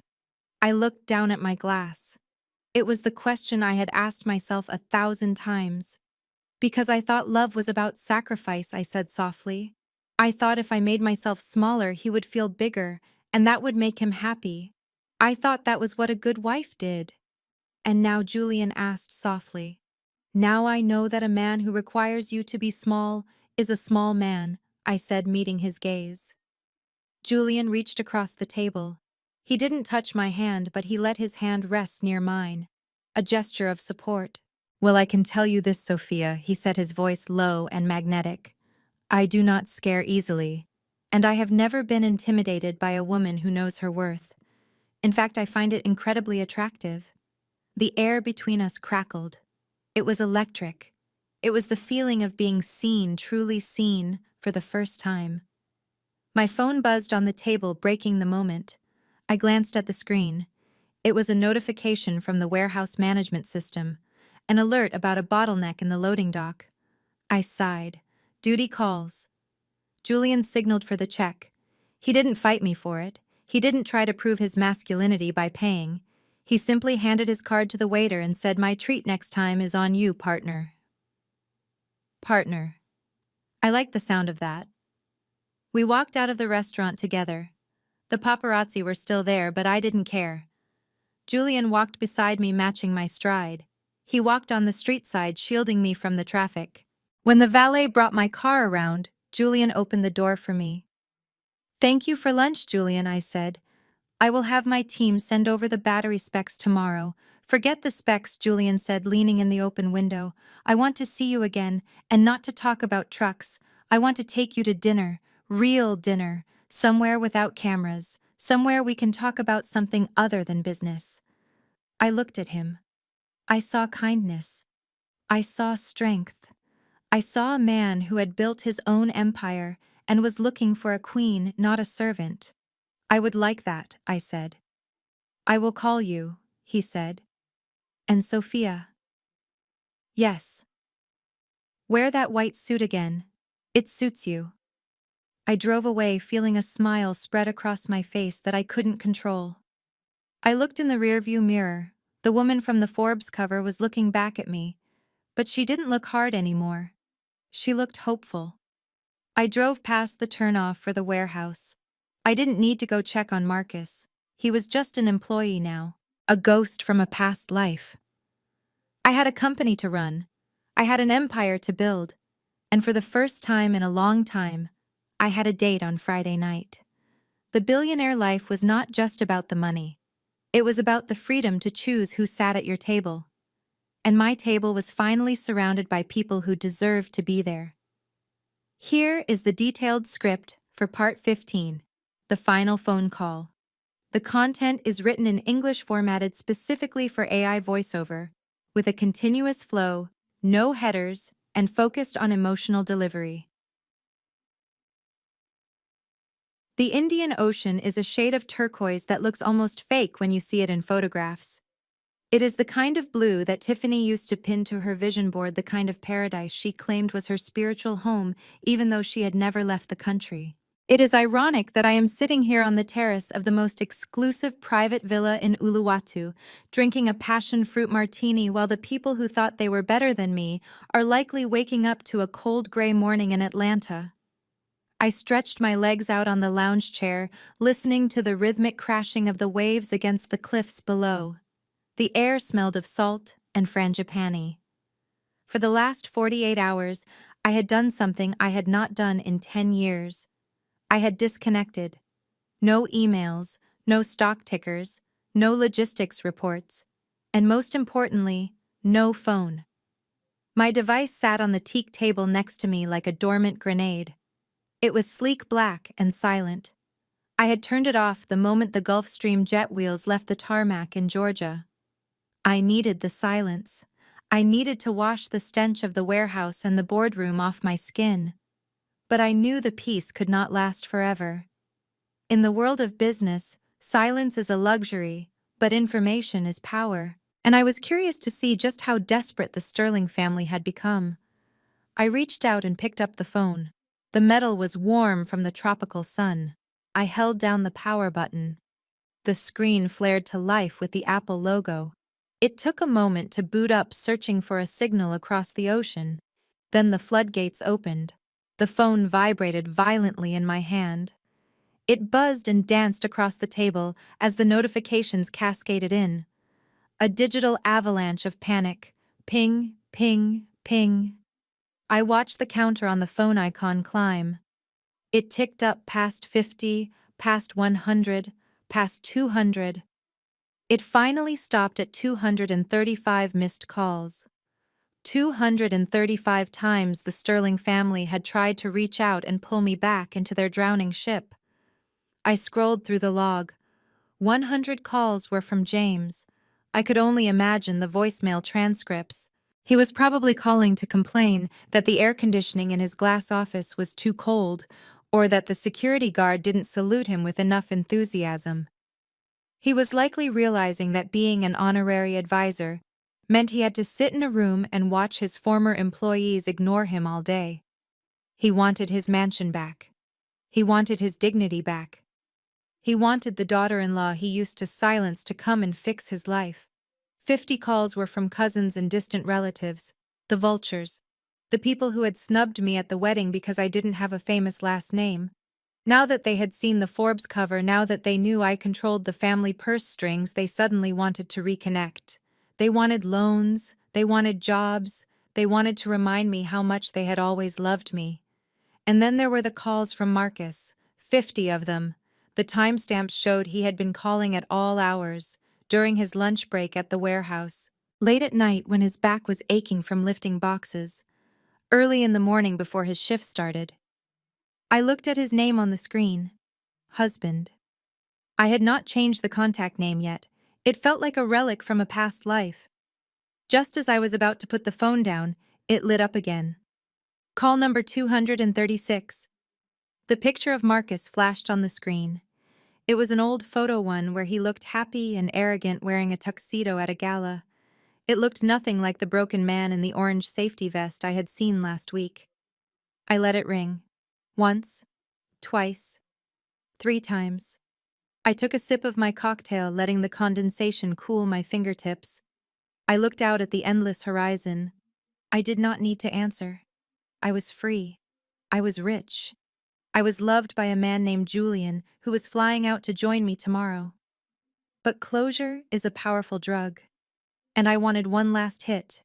I swiped the green button and lifted the phone to my ear. I did not say anything. I just listened to the sound of his breathing. It was ragged and desperate. Sophia Marcus's voice cracked. He sounded like he had been crying. "Oh God, Sophia, thank you. Thank you for picking up. I have been calling for 2 days. I thought you blocked me.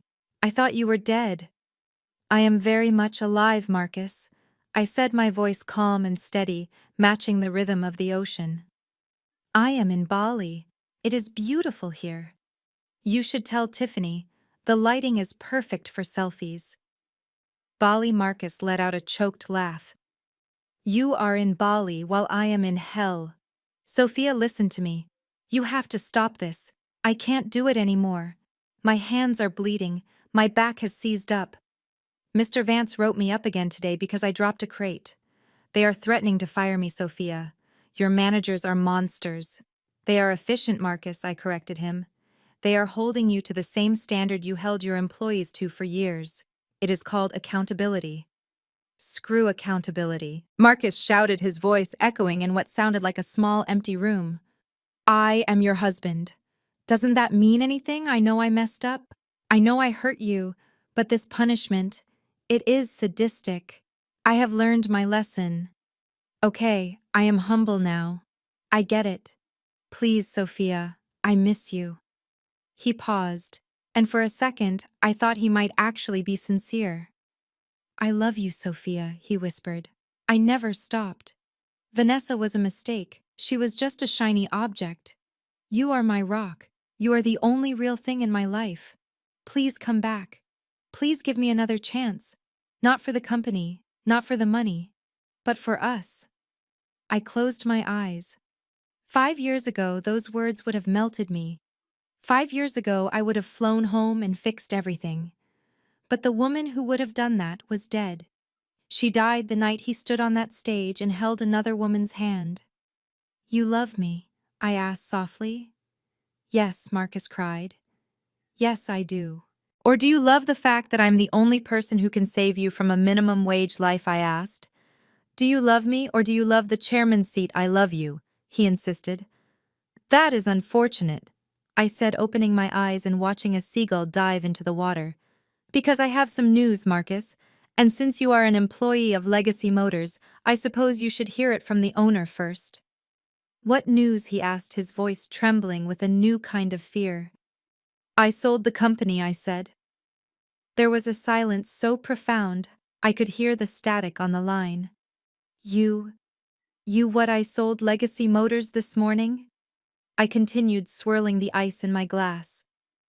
The paperwork was finalized an hour ago. I sold 100% of the shares to the Dragon Capital Group. Dragon Capital, Marcus whispered.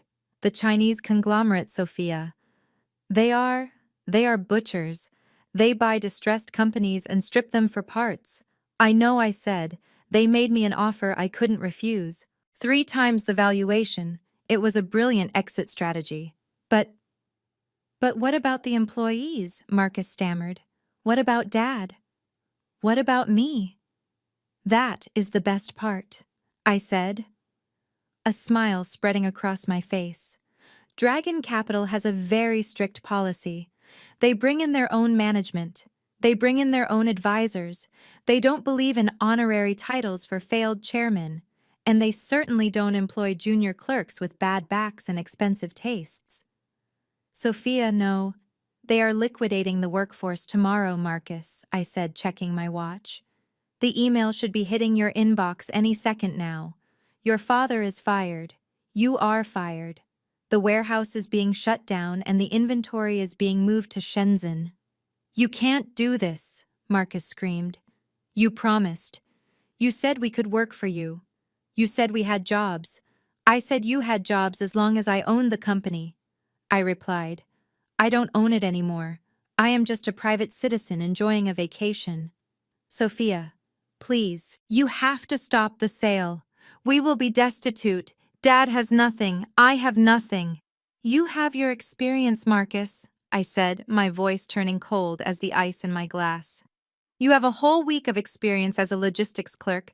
I am sure you can put that on your resume. Good luck finding a new job, ex-husband. Sophia. I pulled the phone away from my ear. I could still hear his tiny, tinny voice screaming my name, screaming for a salvation that was never coming. I looked at the black device in my hand. It contained the last remnants of my old life. The pain, the betrayal, the desperate need for approval. I didn't press the end call button. That would be too intimate. Instead, I leaned over the edge of the terrace. Below me, the pool shimmered a deep, inviting blue. Goodbye, Marcus, I whispered. I opened my hand.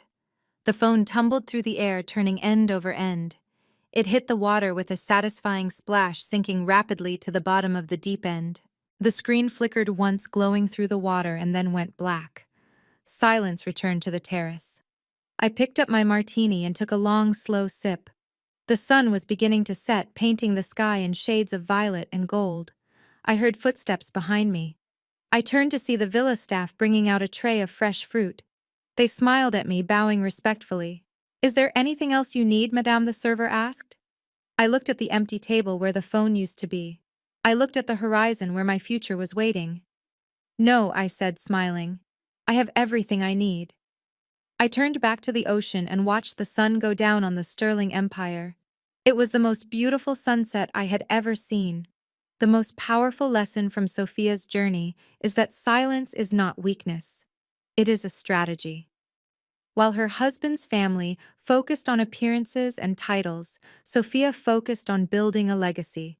Her story reminds us that true power doesn't need to shout to be heard. When people underestimate you, don't waste energy arguing with them. Let them believe what they want while you work in the shadows. Eventually the tables will turn, and your success will make the noise for you. Never let anyone's inability to see your value cause you to doubt your own. If you believe that success is the best revenge, hit that like button and subscribe for more stories of justice served cold.